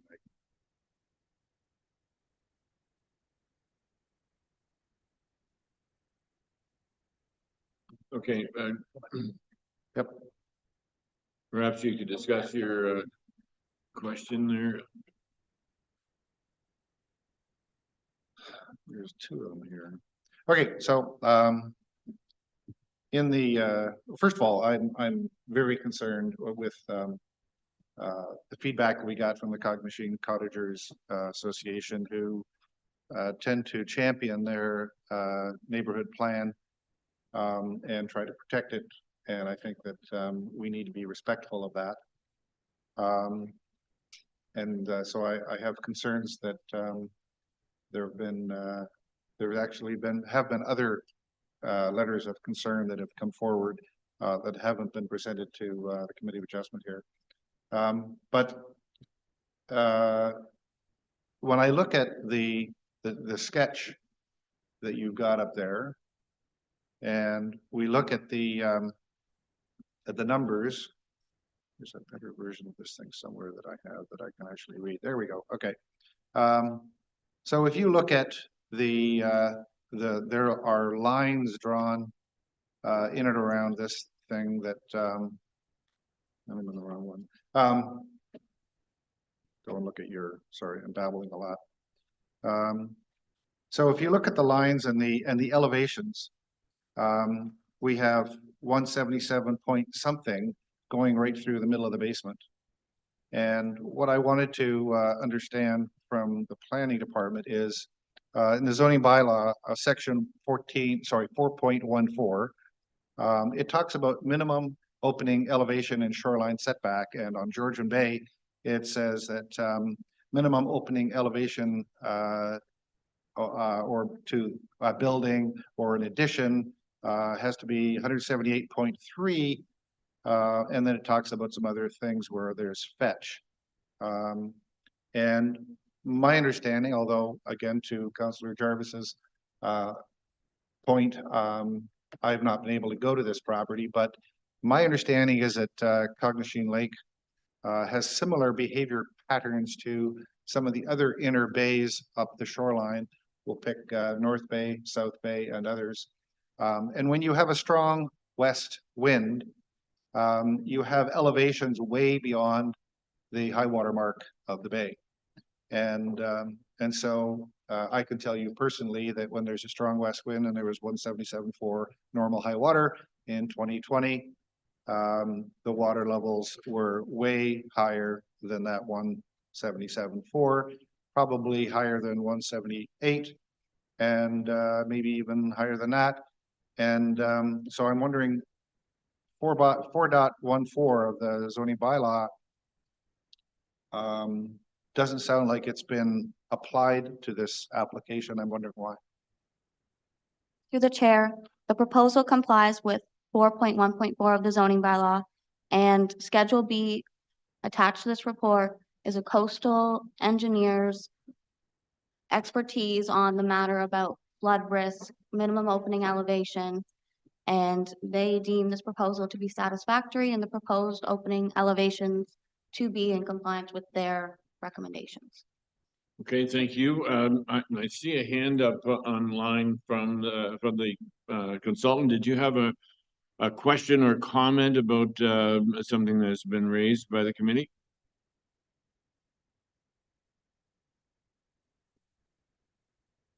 Is this hand still up? Hey, it's Jade. I just wanted to address some of the comments about the proximity with the shoreline. You can see on the site plan, this is also where the existing non-compliant cottage currently is, and we have a septic, the existing septic location right behind cottage. So what we're trying to do here is just use the already disturbed area. I know being an existing legal non-complying, the proximity to the shoreline is not even in question. We're actually increasing the setback to the high water mark, but we're using the already disturbed area. It wouldn't make sense to kind of put a new build anywhere else. We do have the restriction of the existing septic location behind the cottage as well. And we do understand and appreciate the concerns of the association, but we don't think that the letters reflect a real picture of what's being proposed here. As Shania said, this is a one-story, very traditional style of bungalow. We're trying to blend in as better as we can the owner by no means intend to create this massive cottage and disrupt the landscape at the Cognition Lake. As they said, they've been in a part of this community for several years. We're just trying to address their needs while blending in with the existing landscape.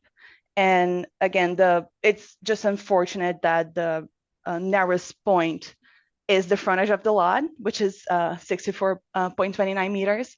But if we were to take in consideration that the majority of the property is over 90 or 100 meters wide, we wouldn't even need most of these variances in the first place. So I think we, due to the unique shape of the lot, I don't think we can apply the same parameters as we would to all the other typical lots in this area. Well, and if I may interject here, the main question, or one of the main questions in regard to this application, has to do with the gross floor area of 330.2 square meters. And if I understand from what you just said, that could be dealt with by moving the cottage further inland. You would then deal with the surge concern that was there. Plus, you would be able to deal with the excessive gross floor area to what the zoning bylaw requires there.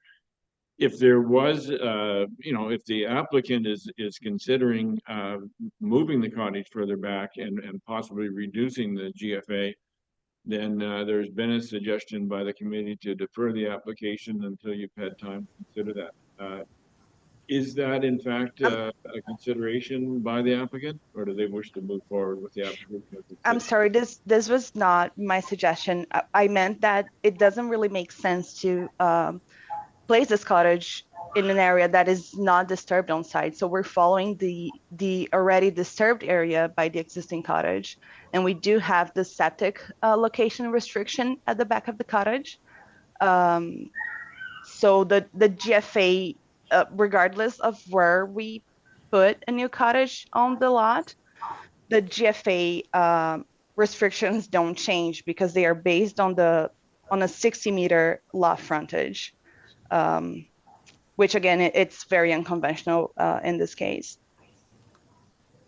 Okay, so the issues remain then, that the GFA, which is more than 200% of what the zoning bylaw allows. Okay, are there any other questions or comments? Member Schmidt. I think this is definitely a tough one, and I think this is where we struggle with planners, with some of the limitations of the frontage of this property.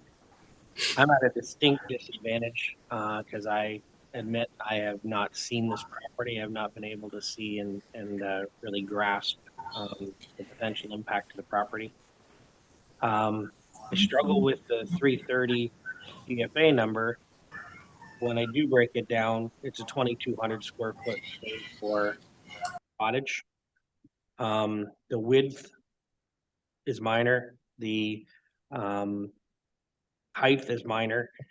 It's the GFA number that I think is blowing the Cognition community plan out of the water.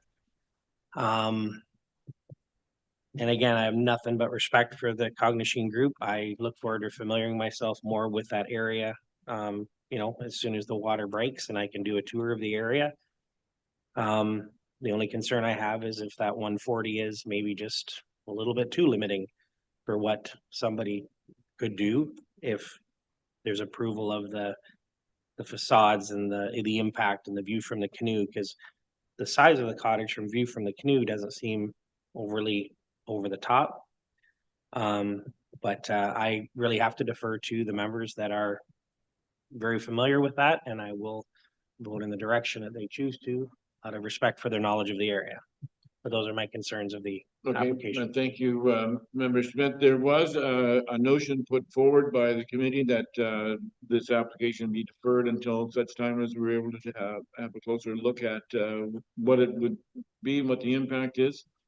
Before we take a vote, I'd like to get feedback from the committee as to their appetite for deferral.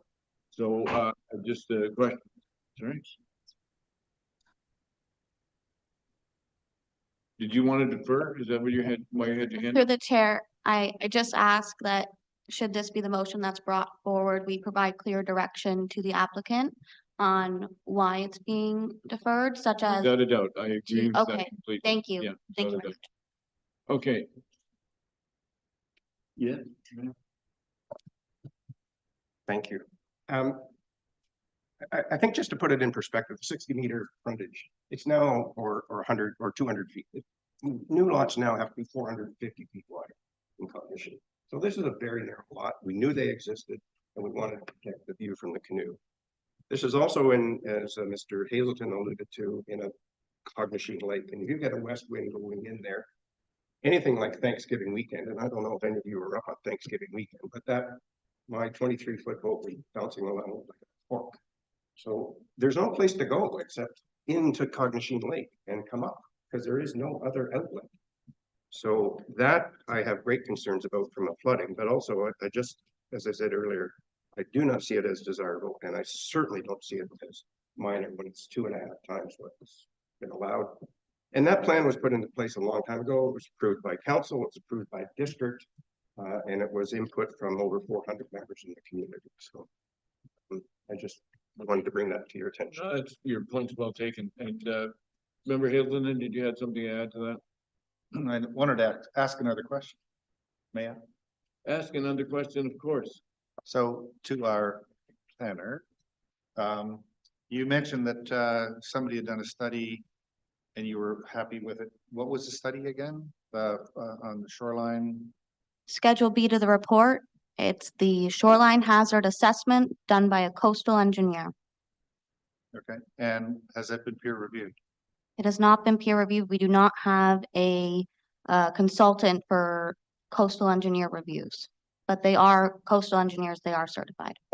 I understand that. One of the challenges that we've had forever is we get environmental reports, and the environmental report is peer reviewed and it's changed.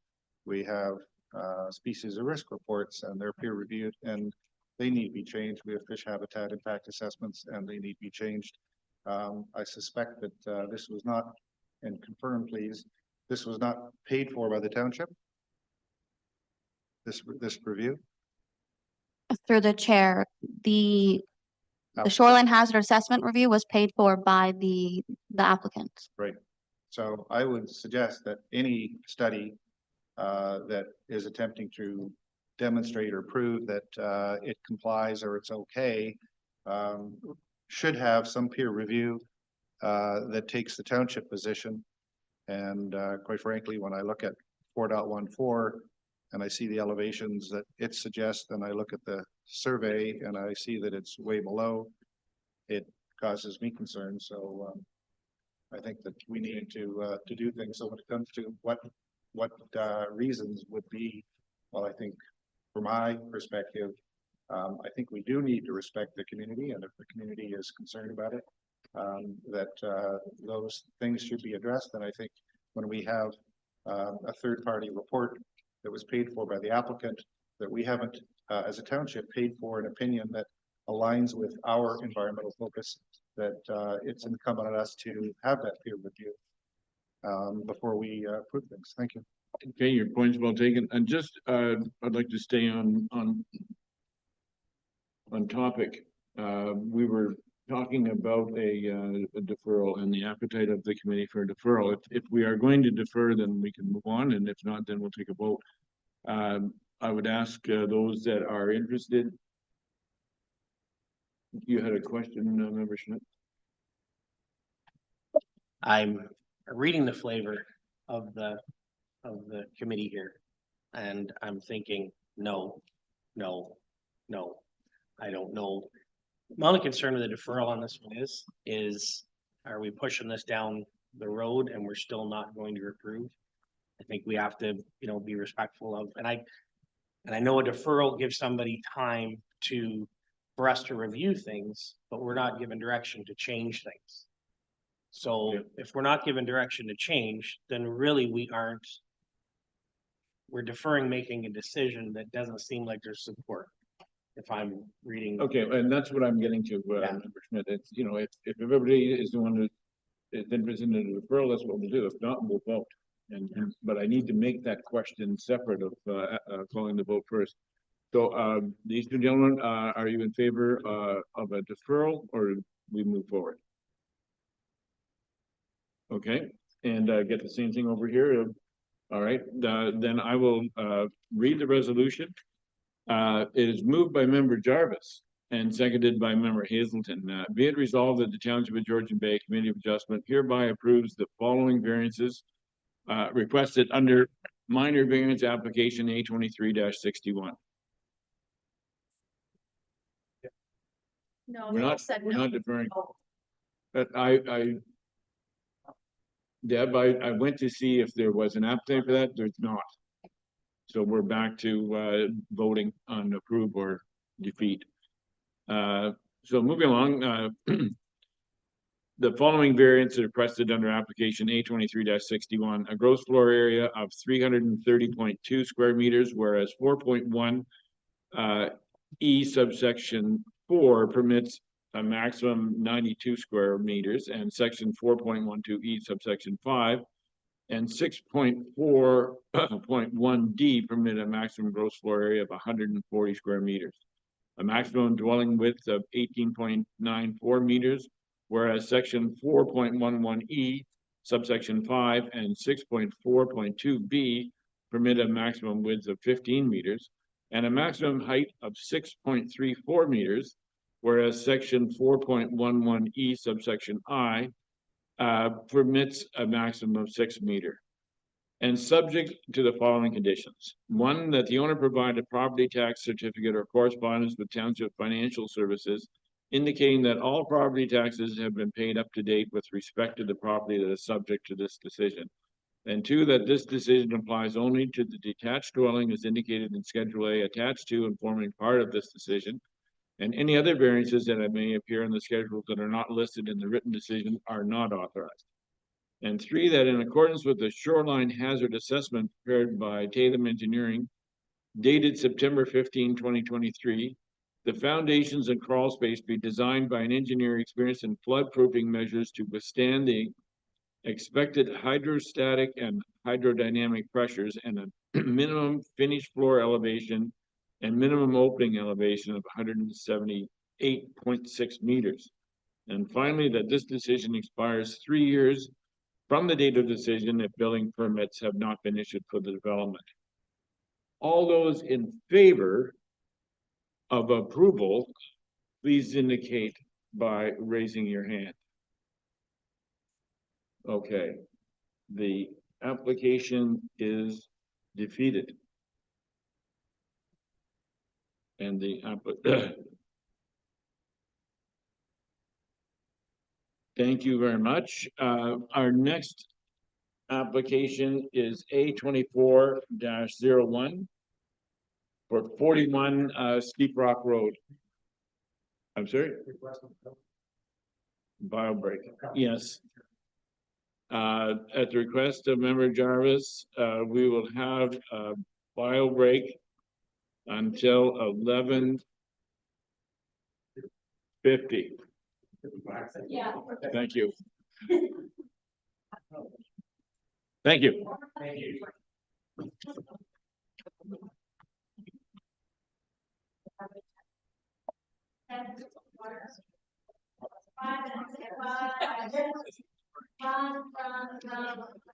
Yeah.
Okay, thank you very much. We're now back in session at 11:53. And the next application on our agenda is A24-01 for 41 Steep Rock Road. To the planner, please.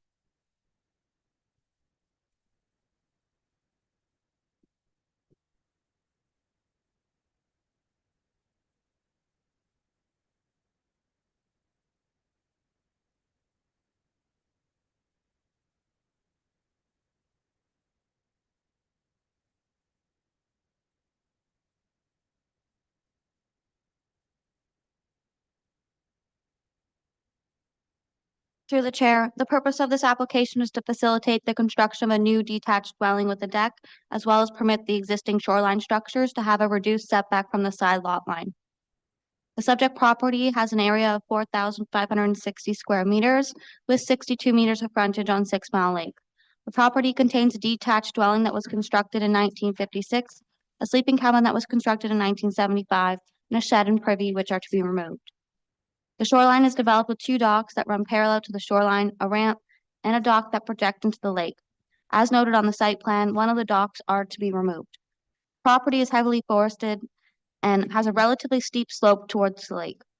The lands are designated waterfront, located within the 6 Mile Lake inland waterfront community, and are identified as having moderate to high archaeological potential. The property is zoned 6 Mile Lake residential, located within a deer wintering area known as Stratum 2, and the shoreline contains type 2 fish habitat. The applicant is proposing an increased gross floor area of 105.1 square meters, whereas an increase of 41.9 square meters or 25% is permitted. An increased building height of 2.83 meters to a maximum building height of 9.99 meters, whereas an increase of 1 meter to a maximum building height of 6 meters is permitted. And whereas the 6 Mile Lake residential zone permits a maximum building height of 8 meters or 1 1/2 story, and are proposing that the shoreline structures have a 0 meter setback to the nearest side lot line, whereas a 5 meter setback is required. The shoreline structures are existing, and the applicant is proposing to shift these structures so that they do not encroach onto the neighboring property. One of the docks are located on the neighboring property owned by the Ministry of Natural Resources and Forestry. The applicant is in the process of purchasing these lands from the ministry. The proposed detached dwelling is replacing an existing having a legal non-complying status due to the location and year it was built. In accordance with subsection 45(2), the applicant can expand the dwelling up to the current zone provisions, and such expansions will be considered based on desirability for development of the property in question and the impact on the surrounding area.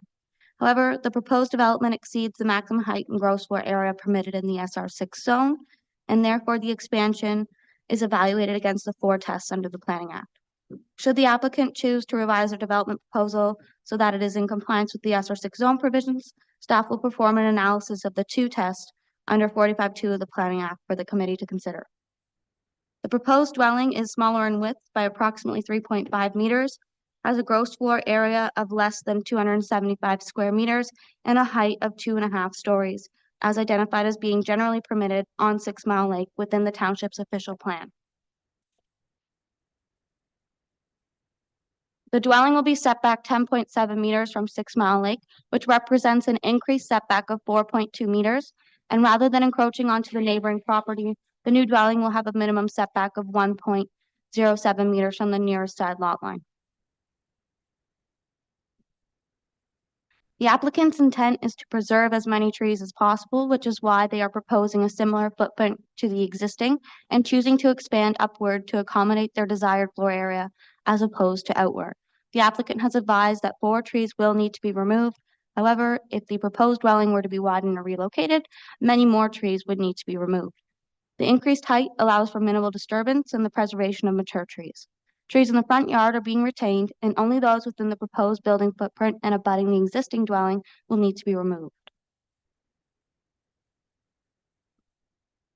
Staff have received 3 letters of support from neighboring property owners and an email from the MNRF indicating that they have no concerns.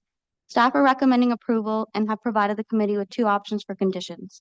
The first option is our standard list of options, or conditions rather, with the exception of a new condition that ensures the shoreline structures are relocated to achieve the 0-meter setback. The second option includes 2 additional conditions to ensure that only trees identified as needing to be removed to accommodate the proposed dwelling are removed in effort to limit the removal of vegetation, and to ensure that lands are retained by the MNRF or the portion of the dock encroaching on MNRF lands is removed. The committee can defer the application to a later date if additional information is required to come to a decision. Thank you. Madam Secretary, has there been any correspondence in this application? 3 letters of support were received from Lawrence Kuntz, Frank Body, Thomas Wright. A letter of no objection was received by the Ministry of Natural Resources and Forestry. Comments were also received from Bill Winterhall and Catherine Pounder. Thank you. Is the applicant or their agent present, and do they wish to comment on this application? Good morning, committee. My name is Victoria Hoffman from Flow Drawings and Design. We're at 3 Violet Drive here in Port Severn. As always, Shania's presentation is pretty thorough. This application is a little bit unique. There's a lot of focus on what we don't comply with, but there's also several situations that we have, made better. The front yard setback was increased. I think that's pretty substantial. The side yard setbacks, which previously the current cottage goes over the side lot line, these are now all on the property.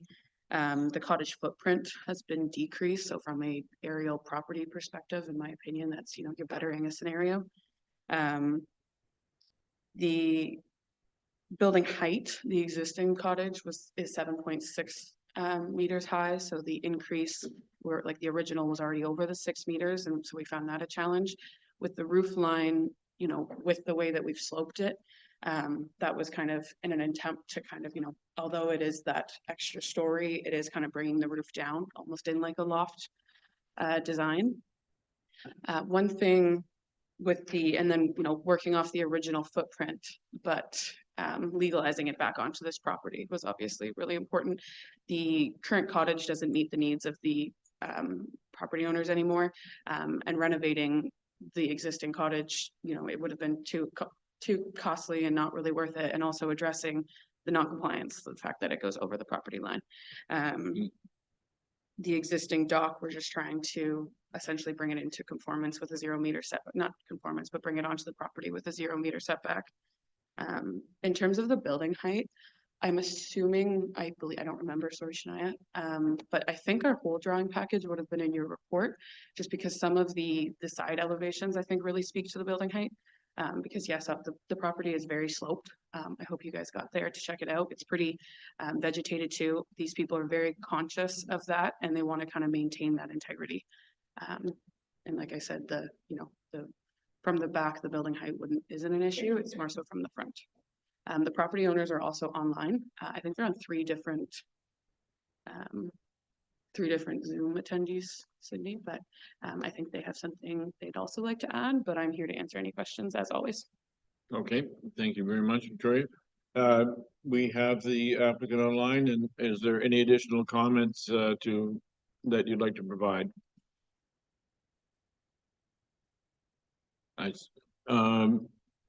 See, there's a Jason. We're not hearing you if you're speaking. Is that who you were expecting? Yeah. Yeah. Yeah, and so we're not hearing you at all. So you may need to do something. Is there someone else there that? Can you hear me now, sir? Yes, there we go. Perfect. No, thank you, Victoria, and thank you, everyone. I just wanted to introduce ourselves. So my name is Jason Wilson. My partner is also on the call, Melinda, my father, Derek Wilson, as well. I won't speak long. I know you guys have a full agenda. We're on the eve of a long weekend here. I did want to take, like I said, a brief moment to introduce ourselves and thank you for taking the time to review these applications. This property has been an important part of our family for the last 60 years and has shaped many aspects of our lives. Melinda and I have recently had the opportunity to purchase this property with the hopes of raising our family here to have the same kind of love and respect for this land that's been passed down from my grandfather to my father and to me. As an environmental engineer, my values at work have also translated to this project, and I hope you can see that by the amount of thought that we've put into preserving the integrity of the land as we kind of navigate through this build. I know Victoria has by the amount of times I've asked her to shift the building by an inch here and an inch there to save a tree or two. So I just really wanted to say thanks and introduce ourselves. Okay, thank you very much. Is there anyone else? Melinda, do you wish to say anything, or Derek? I think Jason summed it up pretty well. We just couldn't all join on the same call today, so. Okay. Yeah, no, I'm the same. All right, well, thank you very much. Is there any member of the public who wishes to comment on this application? Do we have anyone online? Okay, seeing none, I'll bring the application before the committee for any questions or comments. And do we have any questions, comments? Okay. I think everybody's happy with what they've been able to read. So I will read the resolution. It's moved by Member Matthews, seconded by Member Smith. Be it resolved that the Township of Georgian Bay Committee of Adjustment hereby approves the following variances requested under minor variance application A24-01. One, an increased gross floor area of 62.7%, whereas 4.11E subsection I permits an increase of 25%, resulting in a total GFA of 272.8 square meters. An increase in building height of 2.83 meters to a maximum building height of 9.99 meters, whereas section 411E subsection I permits an increase of 1 meter to a maximum building height of 6 meters, and whereas column 7 of table 6.2 and section 6.3 permits a maximum building height of 8 meters or 1.5 story. Shoreline structures such as 2 docks and a ramp to have a 0 meter setback from the side yard line, whereas section 4.1.13.2B requires a maximum setback of 5 meters. And subject to the following conditions. 1, that the owner provides a property tax certificate or correspondence from Township Financial Services indicating that all property taxes have been paid up to date with respect to the property that is subject to this decision. And 2, that this decision applies only to the detached dwelling, ramp, and 2 docks as indicated in Schedule A, attached to and forming part of this decision. And the other variances that may appear on the schedule or attachments that are not listed in the written decision are not authorized. And 3, that the shoreline structures indicated in Schedule A attached to and forming part of this decision be relocated to achieve a 0 meter setback from the straight line projection of the side lot line. 4, that the portion of the dock encroaching on the neighboring property crown land be removed and or the owner retain the lands from the Ministry of Natural Resources and Forestry where the dock is situated. 5, that only the trees to be removed as identified in Schedule B attached to and forming part of this decision be removed, and that should the owner fail to satisfy this condition, planting of native trees in a similar location to any additional trees removed will be required. And finally, that this decision expires 3 years from the date of decision if building permits have not been issued for this development. All those in favor, please indicate by raising your hand. Thank you. The motion is carried and the application is approved.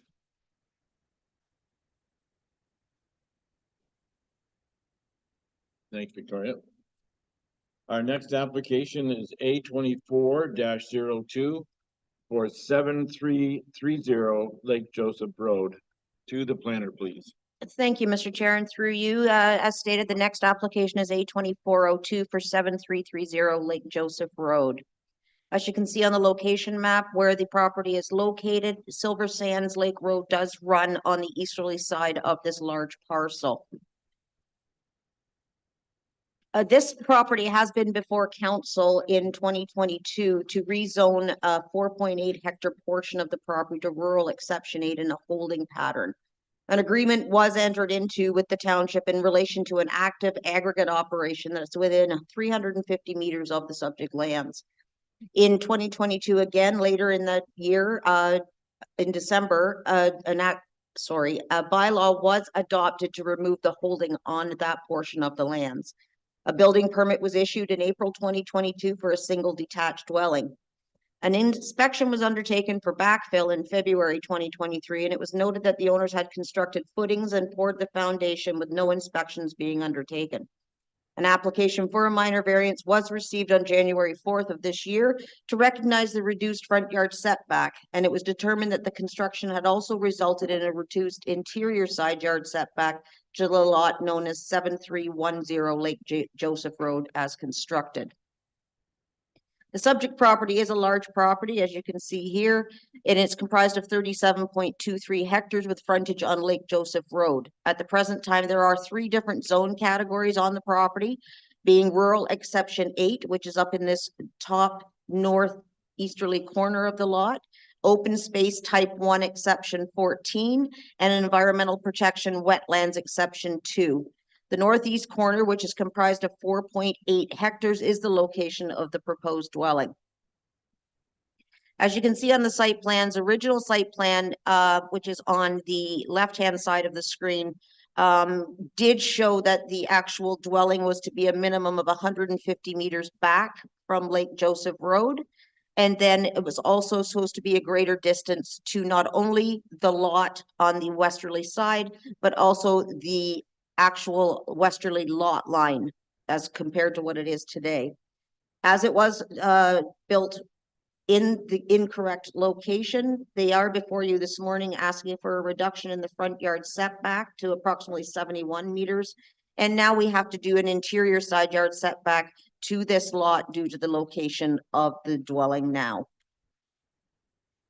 The committee must consider whether all 4 requirements under subsection 45(1) of the Planning Act have been met to maintain the general intent and purpose of the official plans, maintain the general intent and purpose of the zoning bylaw, be desirable for the appropriate development or use of the land, building, or structure, and be minor in nature.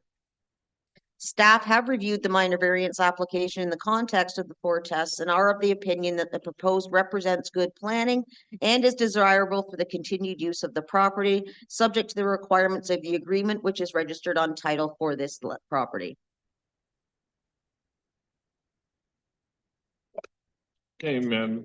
Thank you, Mr. McCabe. Is the applicant, or pardon me, have we had any correspondence on this application? No correspondence was received. Is the applicant either present or online, and do they wish to add to? They are online. And please identify yourself and go ahead with any comments. Good morning, committee. It's John Jackson. I'm the agent to the owners, and I believe Shania has captured the background, of which there are significant years now to this, which had a number of troubled speed bumps, some of which we accidentally caused, unfortunately. But I'm here to answer any questions, and I believe the owners are also online, should there be questions that I might not be able to field. But thank you very much, and I'll just leave it at that. Okay, thank you. Do the owners wish to make any comments?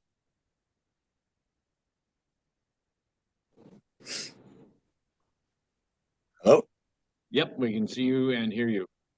Hey, how's it going? Yeah, I'd just like to thank everyone for showing up today, and obviously apologize for the decision I made to start building before I received my permit.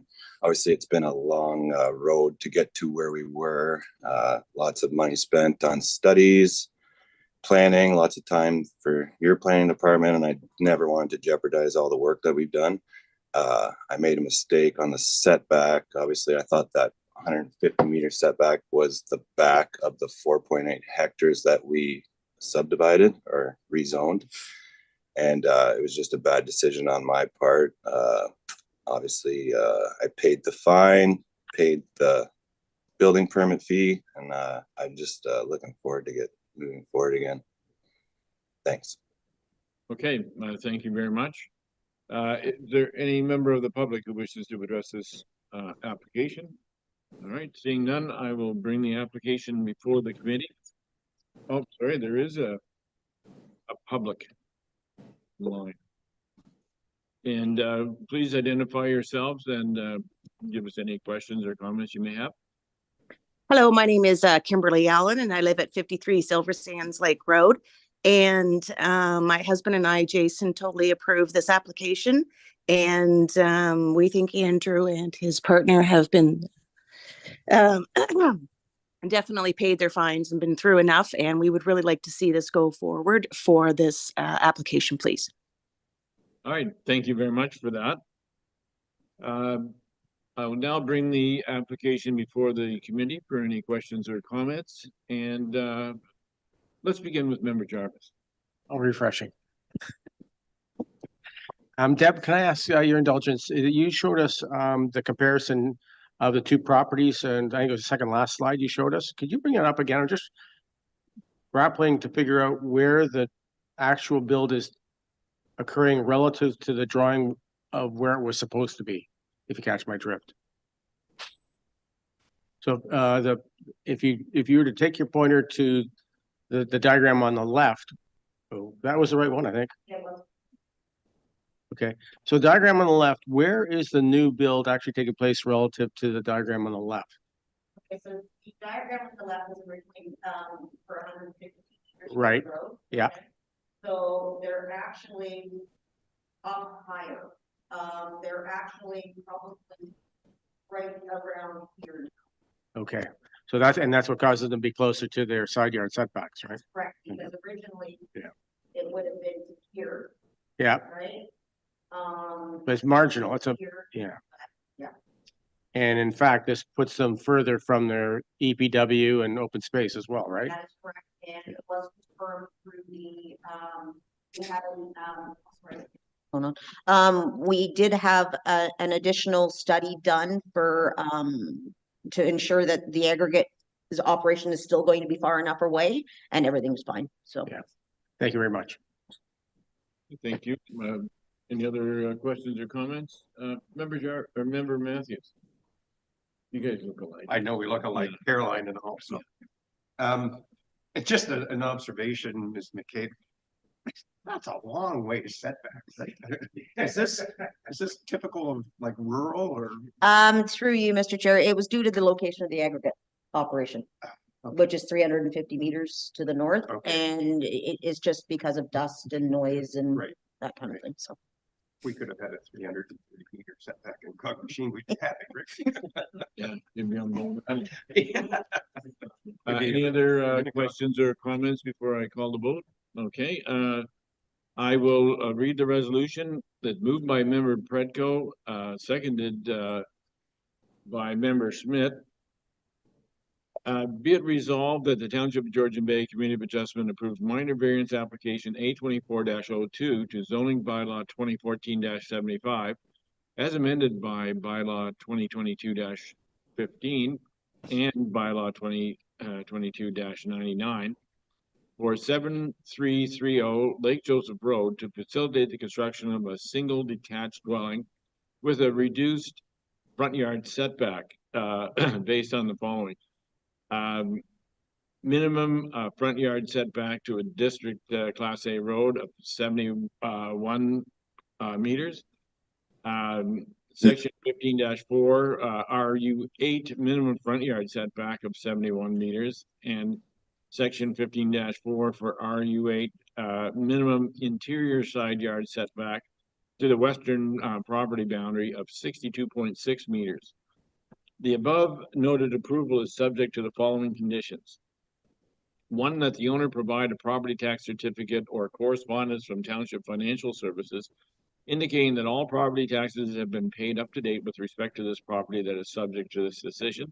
And two, that this decision applies only to the proposed single detached dwelling as indicated on Schedule A, attached to and forming part of this decision. Any other variances that may appear on the schedules are not listed in the written decision and are not authorized. And three, that this decision expires 3 years from the date of decision if building permits have not been issued. All those in favor, please indicate by raising your hand.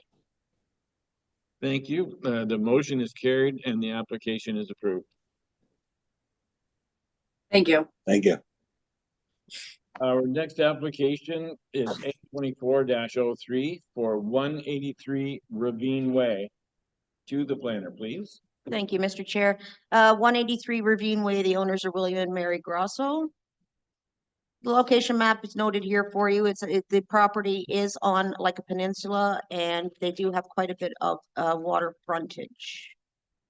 So a minor variance application was received. The property is within the 6 Mile Lake waterfront community boundaries, and the policies and provisions relating to development on the property are specific to that community plan. The owners wish to demolish the existing dwelling and construct a new 1-story plus loft single detached dwelling in the approximate same footprint.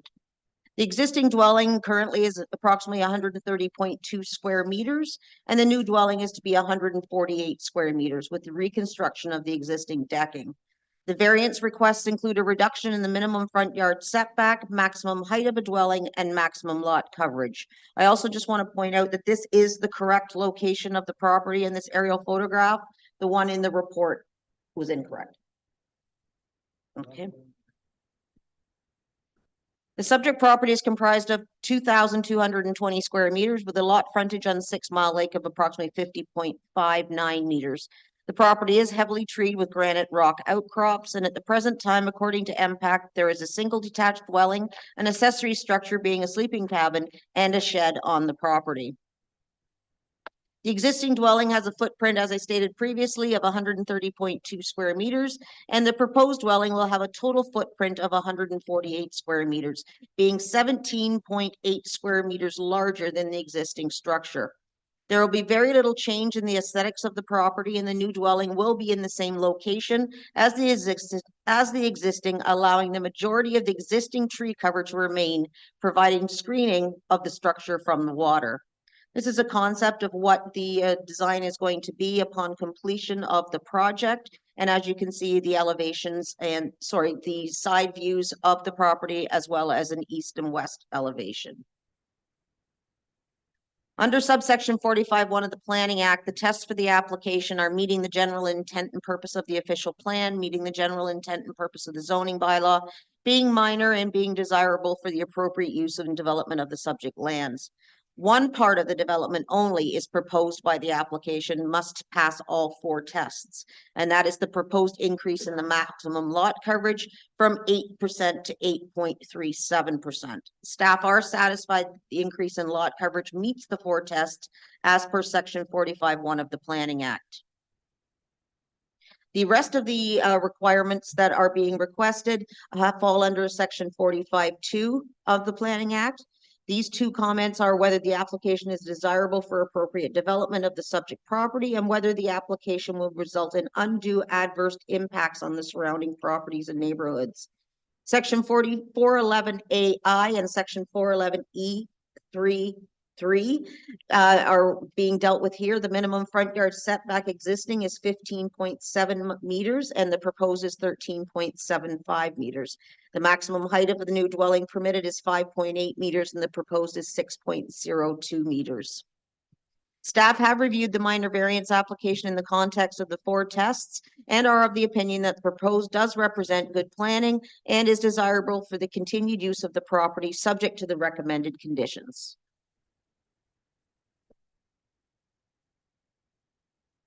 Thank you very much, Ms. McCabe. Has there been any correspondence in this application? 4 letters of support have been received from Joan Sharon Schmidt, Tara Narzelli, Sheila Narzelli, and Mike Jelink. Thank you very much. Is the applicant present, and do they wish to add comments to? Please go ahead and We please are, identify and yourself. we are, and we do. Good morning, Chairperson Hill, committee members, and planning staff. I'm William John Grosso, and Mary and I are the applicants. And joining us on Zoom is our architect, Debbie Turnbull. I think many of you know that Debbie is a longtime resident on 6 Mile Lake. We think Ms. McCabe did a nice job summarizing our application, so my comments will be relatively brief and segmented into 2 sections. Firstly, in relation to the minor nature of the variances, and secondly, with relation to vegetation preservation on the property. So starting with the minor nature of the variances, Ms. McCabe noted that we are seeking 3 variances versus what is allowed, with the variances being 1.95 meters of front yard setback, 0.37% of lot coverage, which equates to 8.3 square meters, and 22 centimeters of height. As you know, Ms. McCabe in her report has concluded that the variances are minor. Prior to making this application, we socialized our plans with all of our neighbors for whom we had contact information. Of the 3 letters received, 2 were in support, each of which also specifically called out the minor nature of our proposal, and 1 letter that was sent on behalf of 2 neighbors, each of whom expressed no objection. And specifically in relation to the front yard setback variance, I'd ask if you wouldn't mind referring to page 326 in your materials.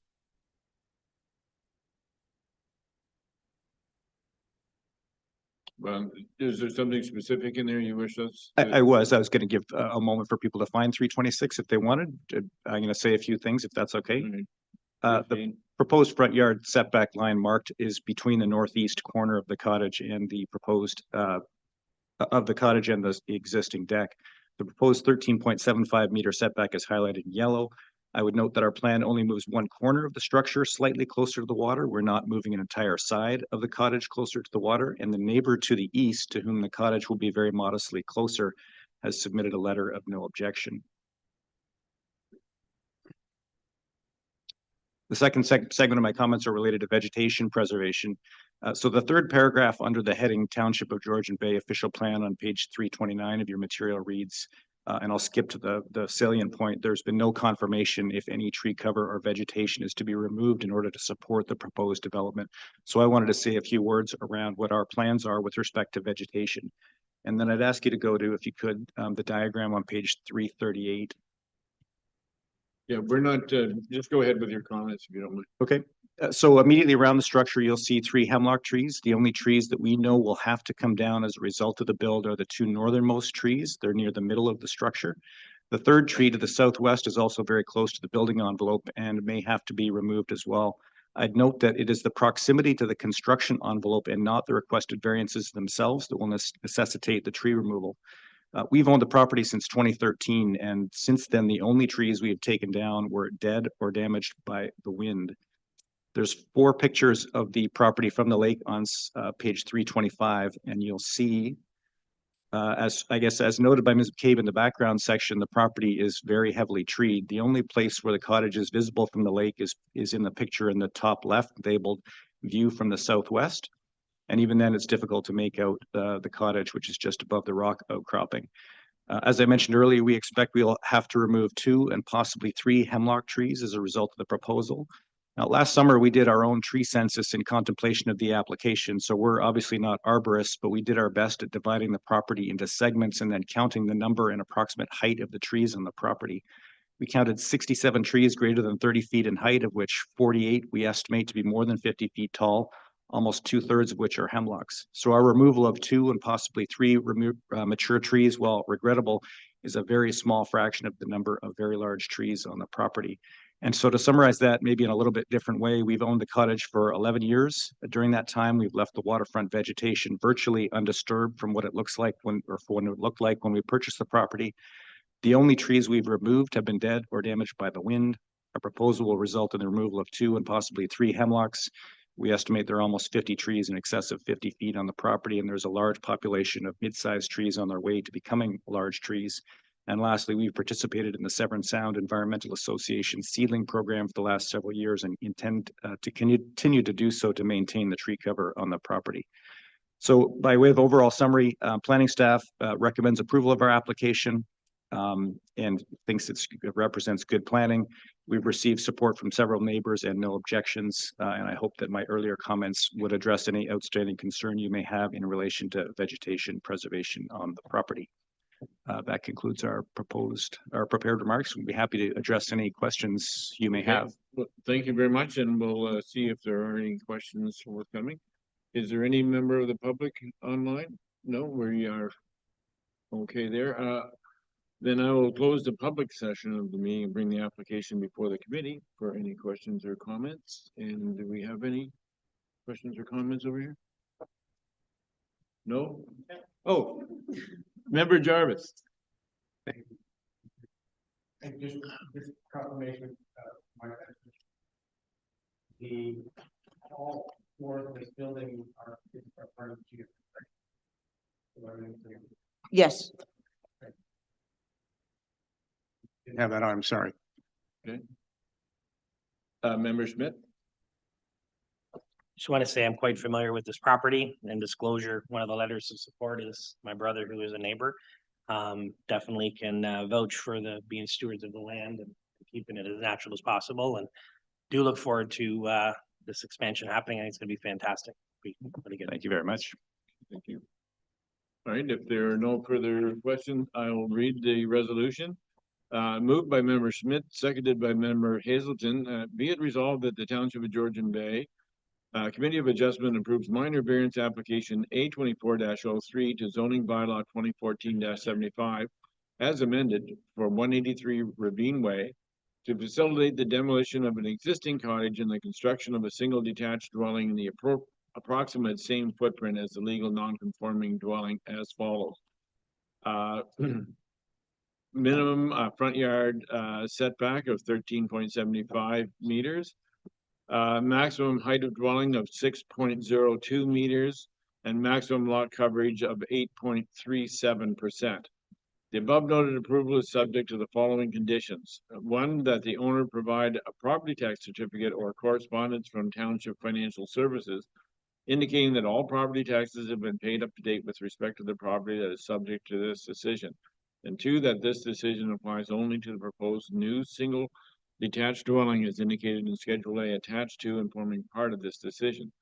Any other variances that may appear on the schedules that are not listed in the written decision are not authorized. And three, that this decision expires 3 years from the date of decision if building permits have not been issued for the development. All those in favor, please signify by raising your hand. The motion is carried and the application is approved.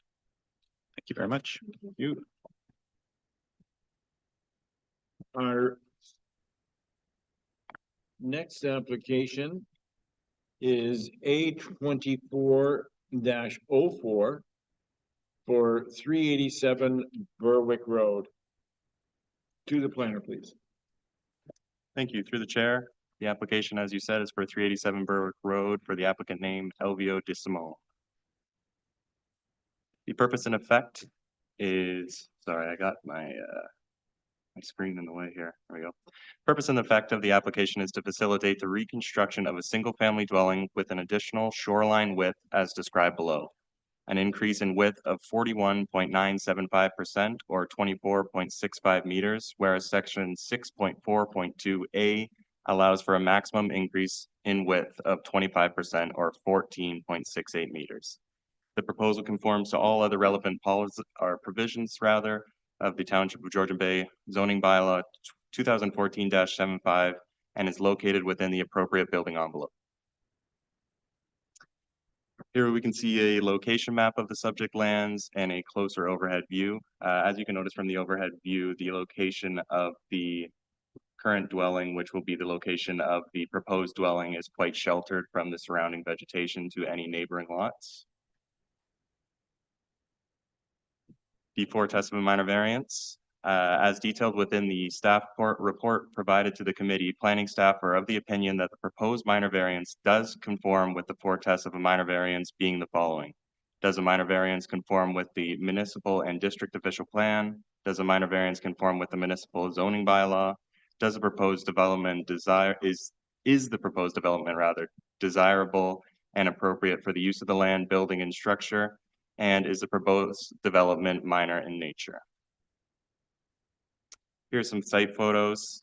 As you can see on the photo on the left there, well, both photos actually, the location of the existing dwelling and which will be the location of the proposed dwelling is quite high in elevation from the water's edge down below. The photo on the left is showing the existing hydro corridor that passes over the driveway. There is no concern in regards to this hydro corridor and the proposal. And the photo on the right, if you can see where my cursor is there, is the existing boathouse, again, much lower in elevation than the proposed development. Here's some elevation drawings that were provided in the report just to give a better idea of the proposal and the proposed site plan. You can see the area outlined in gray here is the proposed new development, while this white hatched area is the existing dwelling to be removed. Based on information submitted and a review of the provincial policy statement, the District of Muskoka official plan, the Township of Georgian Bay official plan, and the Township of Georgian Bay zoning bylaw 2014-75, it is staff's opinion that the proposed minor variance application is consistent and in conformity with relevant policies and provisions. Thank you. Thank you very much. Have we had any correspondence in this application? One letter of objection has been received from Michael Waller. Okay, thank you. Is the applicant present and do they wish to address the committee on this application? Do we have them online? Hi, can you hear me? And please identify yourself for the record. Yeah, my name is Mike Preston. Can you hear me? Yes, a little bit, Okay. but if you speak up, I think we'll do fine. Okay, sounds good. My name is Mike Preston and I am the agent for Elvio and Giselle DiSimone, the owners of 387 Berwick Road. I just wanted to point out a few things about this property as it is not a typical lot on the lake. Firstly, the water frontage on the property faces a small bay, which is an offshoot of 6 Mile Lake. The greater width that we are asking for faces this bay and will not be seen from the main body of water. There's only one other cottage on this bay directly across from the subject property. Directly west of the property is Crown land, which wraps around the bay. So there is literally only one cottage that the development can be seen from other than the water. It's just on a small shallow bay. So I think basically only small watercraft would come in there. We've designed the cottage with a lot of variation in the elevation, ins and outs and porches, which will reduce any impact to the greater width that we are asking for. The cottage is also mostly 1 story, a small 1.5 story section, which would also lessen the impact. We are proposing to build in the existing cleared area of the property, and the extra width is expanding towards the Crown land on the west, so not affecting any direct neighbors. I'll also point out that the square footage we are asking for and the coverage we are asking for, we can build by right. We could actually build a fair bit larger by right. It is only the configuration basically that doesn't meet the zoning. So if we were to build within the allowable width, it would force us to build more of a square footprint, which would push the building back, which would require removal of trees as well as raising the building due to the elevated bedrock behind.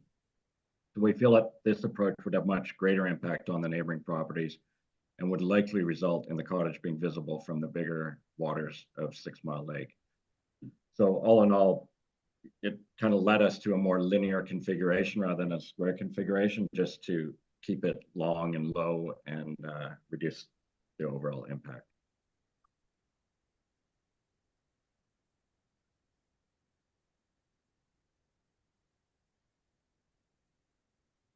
Okay, well, is there any member of the public who wishes to address this application? Okay, seeing none, I will close the public session and bring the application before the committee for any questions or comments. And do we have any questions? Member Matthews, or Member Jarvis? Jeez. You guys Don't mistake me for Mr. Matt. Yeah, sorry. Sorry, Mr. Matthews. I'm just curious if staff could address the concern from the winter halts. That was the one letter that was showing some concern with regards to tree removal. I don't know what can be done, but is it possible to address the they suggest a condition should be recommended about removing trees. Is that not this one? I thought it was attached to this one. I apologize. That's okay, Mr. Matthews. Yes, Mr. Jarvis, please. It's an earlier, yeah, it's an earlier one. My apologies. Okay. It was a different one. Yeah. Okay. Yeah. Very well. Member Schmidt. I just, again, want to briefly share, I'm very familiar with where this property is located. And definitely this property is configured in such a way that it is tucked right in the back of a bay that is not navigated by anybody outside of maybe my brother, a fisherman, because it's a very small, quiet, tucked in bay. There'd be no visual impact from the lake itself. So just wanted to share that. Okay, thank you. Okay, having visited the site, I can see the proposed development here is a significant improvement in what the existing property looks like. And thank you very much for that clarification on the orientation, because that was going to be a question I'm sure that came up, and it makes sense to leave the existing rock and vegetation in place in favor of moving that sideways. If there are no further questions or comments, I will read the resolution. Moved by Member Hazelton, seconded by Member Matthews. Be it resolved that the Township of Georgian Bay Committee of Adjustment approves minor variance application A24-04 to zoning bylaw 2014-75 as amended for 387 Berwick Road to facilitate the construction of a single detached dwelling with a width of 41.975% of frontage. The above noted approvals are subject to the following conditions: that the owner provide a property tax certificate or correspondence from Township Financial Services indicating that all property taxes have been paid up to date with respect to the property that is subject to this decision, and that this decision applies only to the proposed building as indicated in Schedule A attached to and forming part of this decision. Any other variances that may appear on the schedules that are not listed in the written decision are not authorized, and that this decision expires 3 years from the date of decision. Building permits have not been issued for this development. All those in favor, please indicate by raising your hand. Thank you. The motion is carried. The application is approved. Thank you very much. Thank you. Our next application is A24-08 for 155 Moorpoint Road. To the planner, please. Through the chair, the purpose of this application is to facilitate the construction of a detached garage with an increased height. A site visit was conducted on January 18th. The subject property has an area of approximately 10,000 square meters and a frontage of approximately 60 meters on Georgian Bay. The rear and side yards are characterized with a mix of mature trees and low-lying vegetation, while the front is mainly grass covered with a handful of trees spread throughout.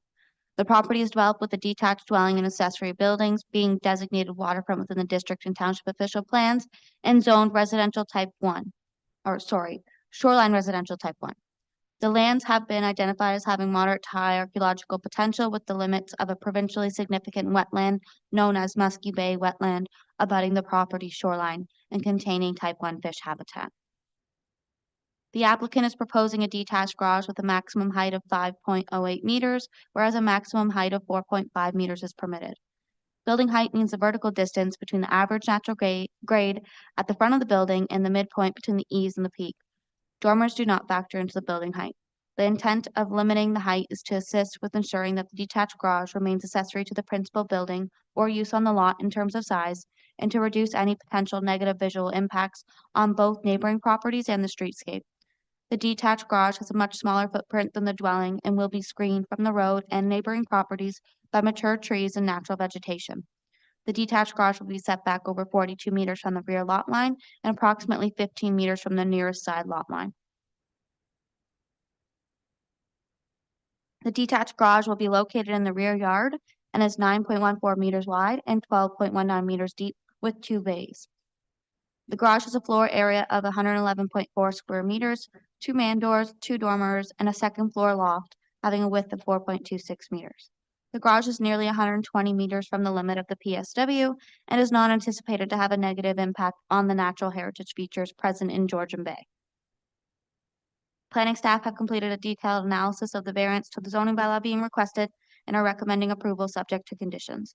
The committee can defer the application to a later date if additional information is required to form a decision. Thank you. Okay, thank you. Have there been any correspondence in this application? No correspondence was received. Okay. Is the applicant present and or online, and do they wish to add? The agent is online. Okay. Please identify yourself and proceed with any comments. Hi, Mr. Chair. My name is Matt Bruder, and as mentioned, I'm the agent representing the owner on this particular application. This time, we don't have any additional comments as the planner provided a good overview, but I'm in our committee's hands should you need to ask anything in follow-up. Thank you. Okay, thank you. Any members of the public in attendance that have questions? Seeing none, I'll bring the application before the committee for any questions or comments. And do we have any questions or comments on this application? Member Jarvis. This application includes loft. Is the loft included as living accommodation and part of the GFA, or does it matter? Through the chair, the gross floor area of a detached garage is not regulated in the zoning bylaw. It's the ground floor area. Okay, so detached garage, GFA is not regulated, okay. My impression, having been to the site, is this chap has a fair bit of heavy equipment, that's why he needs the garage, which makes sense. Is there any consideration for the possibility this might be a commercial operation? And does it matter? Through the chair, the proposal has been brought to me as a residential detached garage. That's how it's listed, right? Well, the front end loader didn't look like something I'd have in my residential garage, but okay, thank you.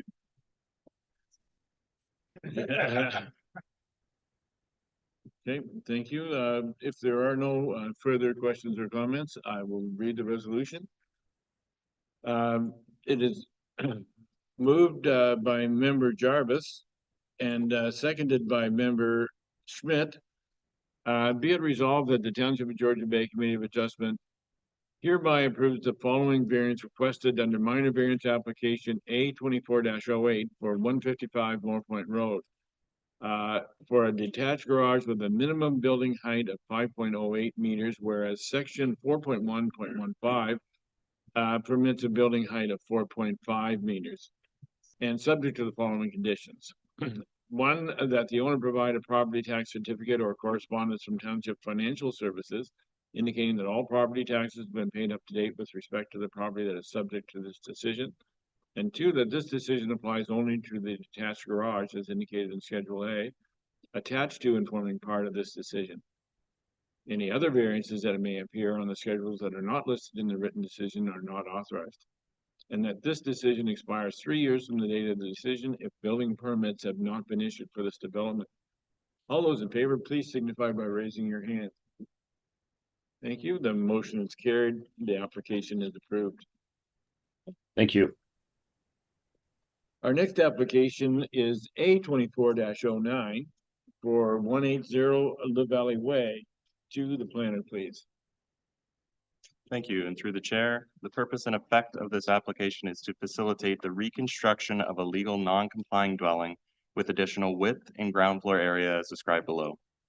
An increase in gross floor area of 146% or 198.39 square meters, whereas section 4.11E3 allows for an increase in gross floor area of 70% or 137.19 meters squared, and an increase in width of 90.5 or 22.75 meters, whereas section 4.11E3 allows for an increase in width of 60% or 19.1 meters.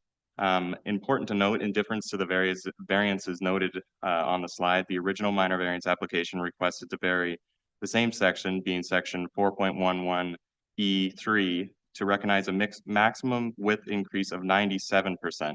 However, the width variance has since been reduced to recognize a maximum width increase of only 90.5%. Due to the change being a reduction in the proposed noncompliance in this case, planning staff feel that there is no need for recirculation of public notice. Here's a location map. The subject lands have a frontage of 88.4 meters onto South Bay with a lot area of 2.1 acres. The test of a minor variance. Does the proposed development conform with the test of a minor variance under section 45(2) of the Planning Act? This variance application being an extension of legal non-complying use will be tested under section 45(2). The tests for the application for permission to expand under section 45(2) are whether the application is desirable for appropriate development of the subject property and whether the application will result in undue adverse impacts on surrounding properties and neighborhood.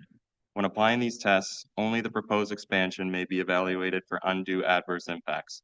And in order to refuse the application, the undue adverse impacts of the proposed expansion must be demonstrated by objective evidence and must be sufficient to override the property owner's right to reasonable flexibility, evolution, and expansion.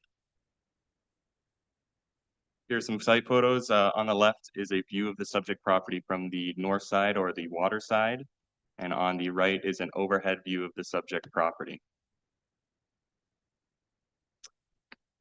On the left here is the existing buildings on the subject lot. The bunkie on the right shown here will be removed while the shed will be retained. Here's a view to the north of the subject lot from the area of the proposed dwelling. Here's a site plan. As you can notice, the proposed cottage as shown here will retain the setbacks of the previous cottage that was razed by fire. So due to the proposed development fronting onto South Bay being an over-threshold water body with moderate sensitivity, it is subject to section D.2.2.9.1.3 of the official plan. That section states that redevelopment on existing lots on individual on-site sewage services shall only be permitted where phosphorus mitigation measures are implemented in order to prevent negative impacts on water quality, including phosphorus management measures. So flow drawings and designs have submitted a phosphorus mitigation plan. The plan addresses section D.2.2.2.5 of the official plan, which is the site plan control and/or on-site phosphorus management. Section D.2.2.5 seeks to address the appropriate location of buildings, structures, and sewage disposal systems, the retention or restoration of natural vegetation buffer to prevent erosion, siltation, and nutrient migration, the maintenance or establishment of native tree cover and vegetation on the lot wherever possible, the appropriate location and construction of road, driveways, and pathways, and the implementation of stormwater management and construction mitigation techniques. A minor variance agreement will be used to address these requirements. The reading of the minor variance agreement will be the following: that the owner at their cost shall enter into a minor variance agreement with the township regarding and registered upon the subject lands deemed appropriate by township staff at their discretion, given its purposes described in Development Services Staff Report regarding 824-09 application. Based on the information submitted and a review of the provincial policy statement, a review of the application of if the application is desirable and appropriate for the development of the subject property and whether the application will result in undue adverse impacts on the surrounding properties and neighborhood, it is staff's opinion that the proposed minor variance application is consistent and in conformity with relevant policies and provisions. Thank you. Thank you very much. Has there been any correspondence in this application? One letter seeking further information and clarity on the proposal was received. Thank you. Is the applicant present or their agent, and do they wish to add comments to what planning has offered so far?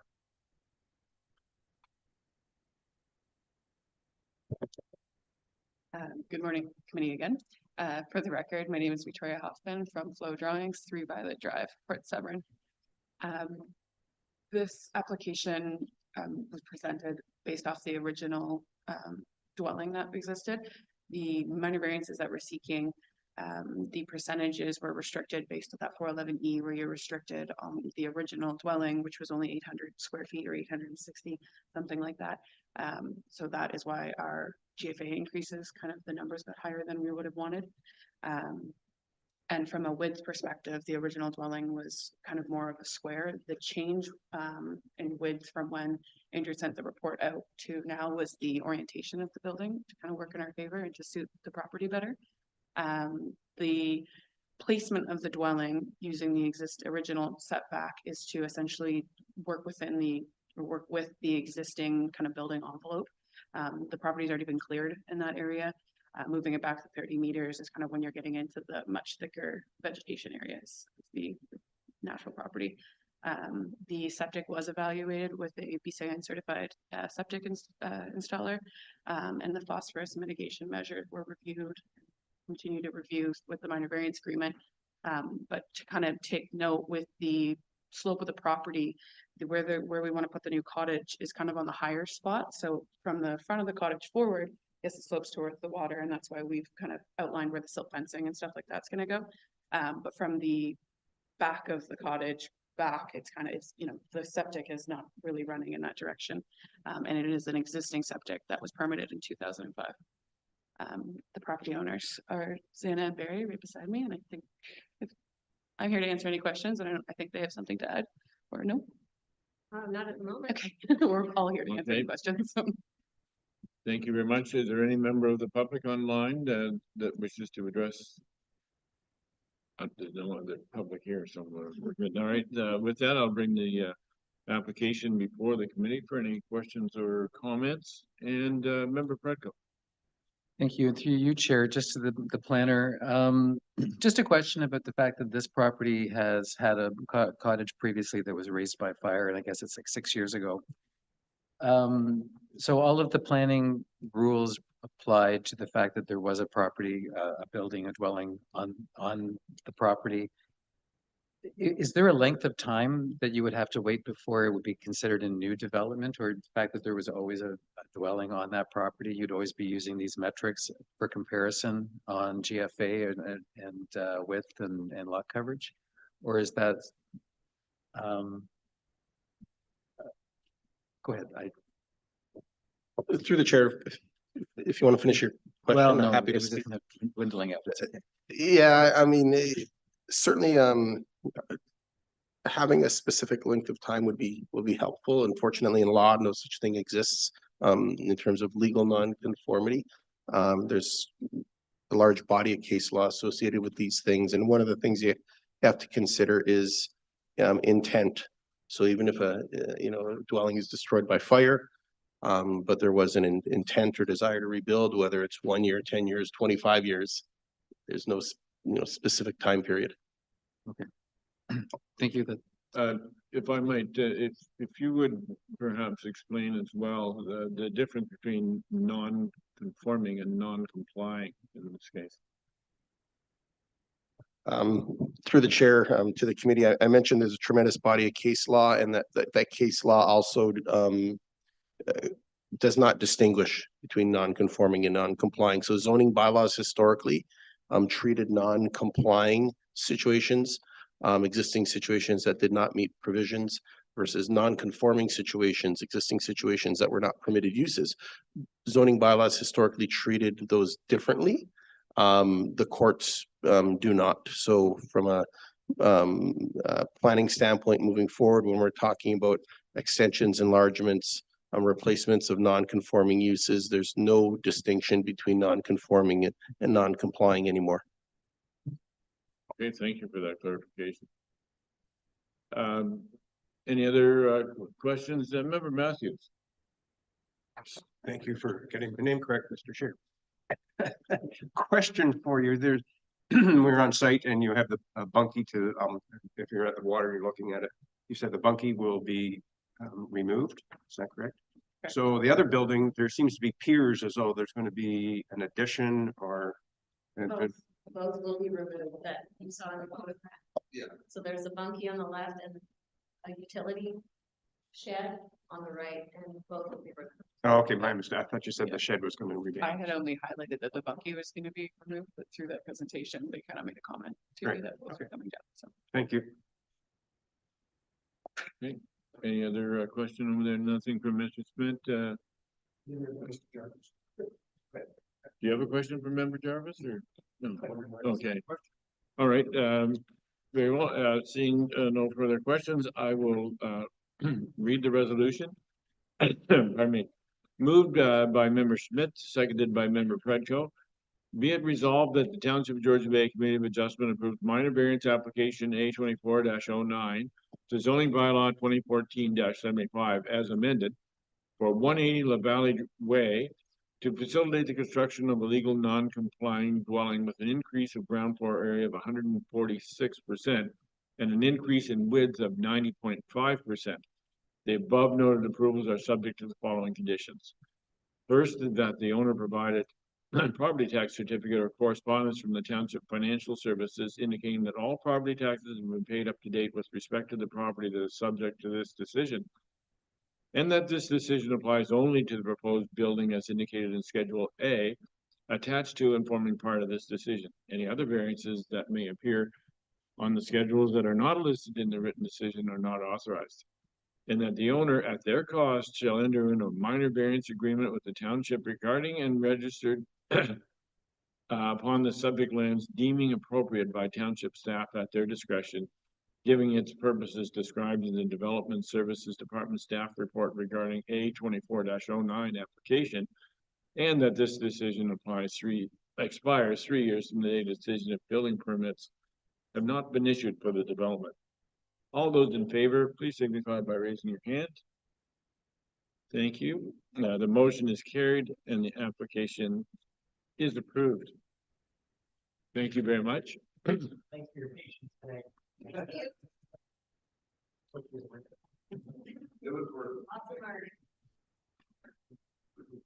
I have a further resolution, which is moved by member Fredco and seconded by member Matthews. Be it resolved that the Township of Georgian Bay Committee of Adjustment does now adjourn at 1 p.m. until March 7 at 10 a.m. or at the call of the chair. All those in favor, please signify by raising your hand. Thank you. The motion is carried. Then the meeting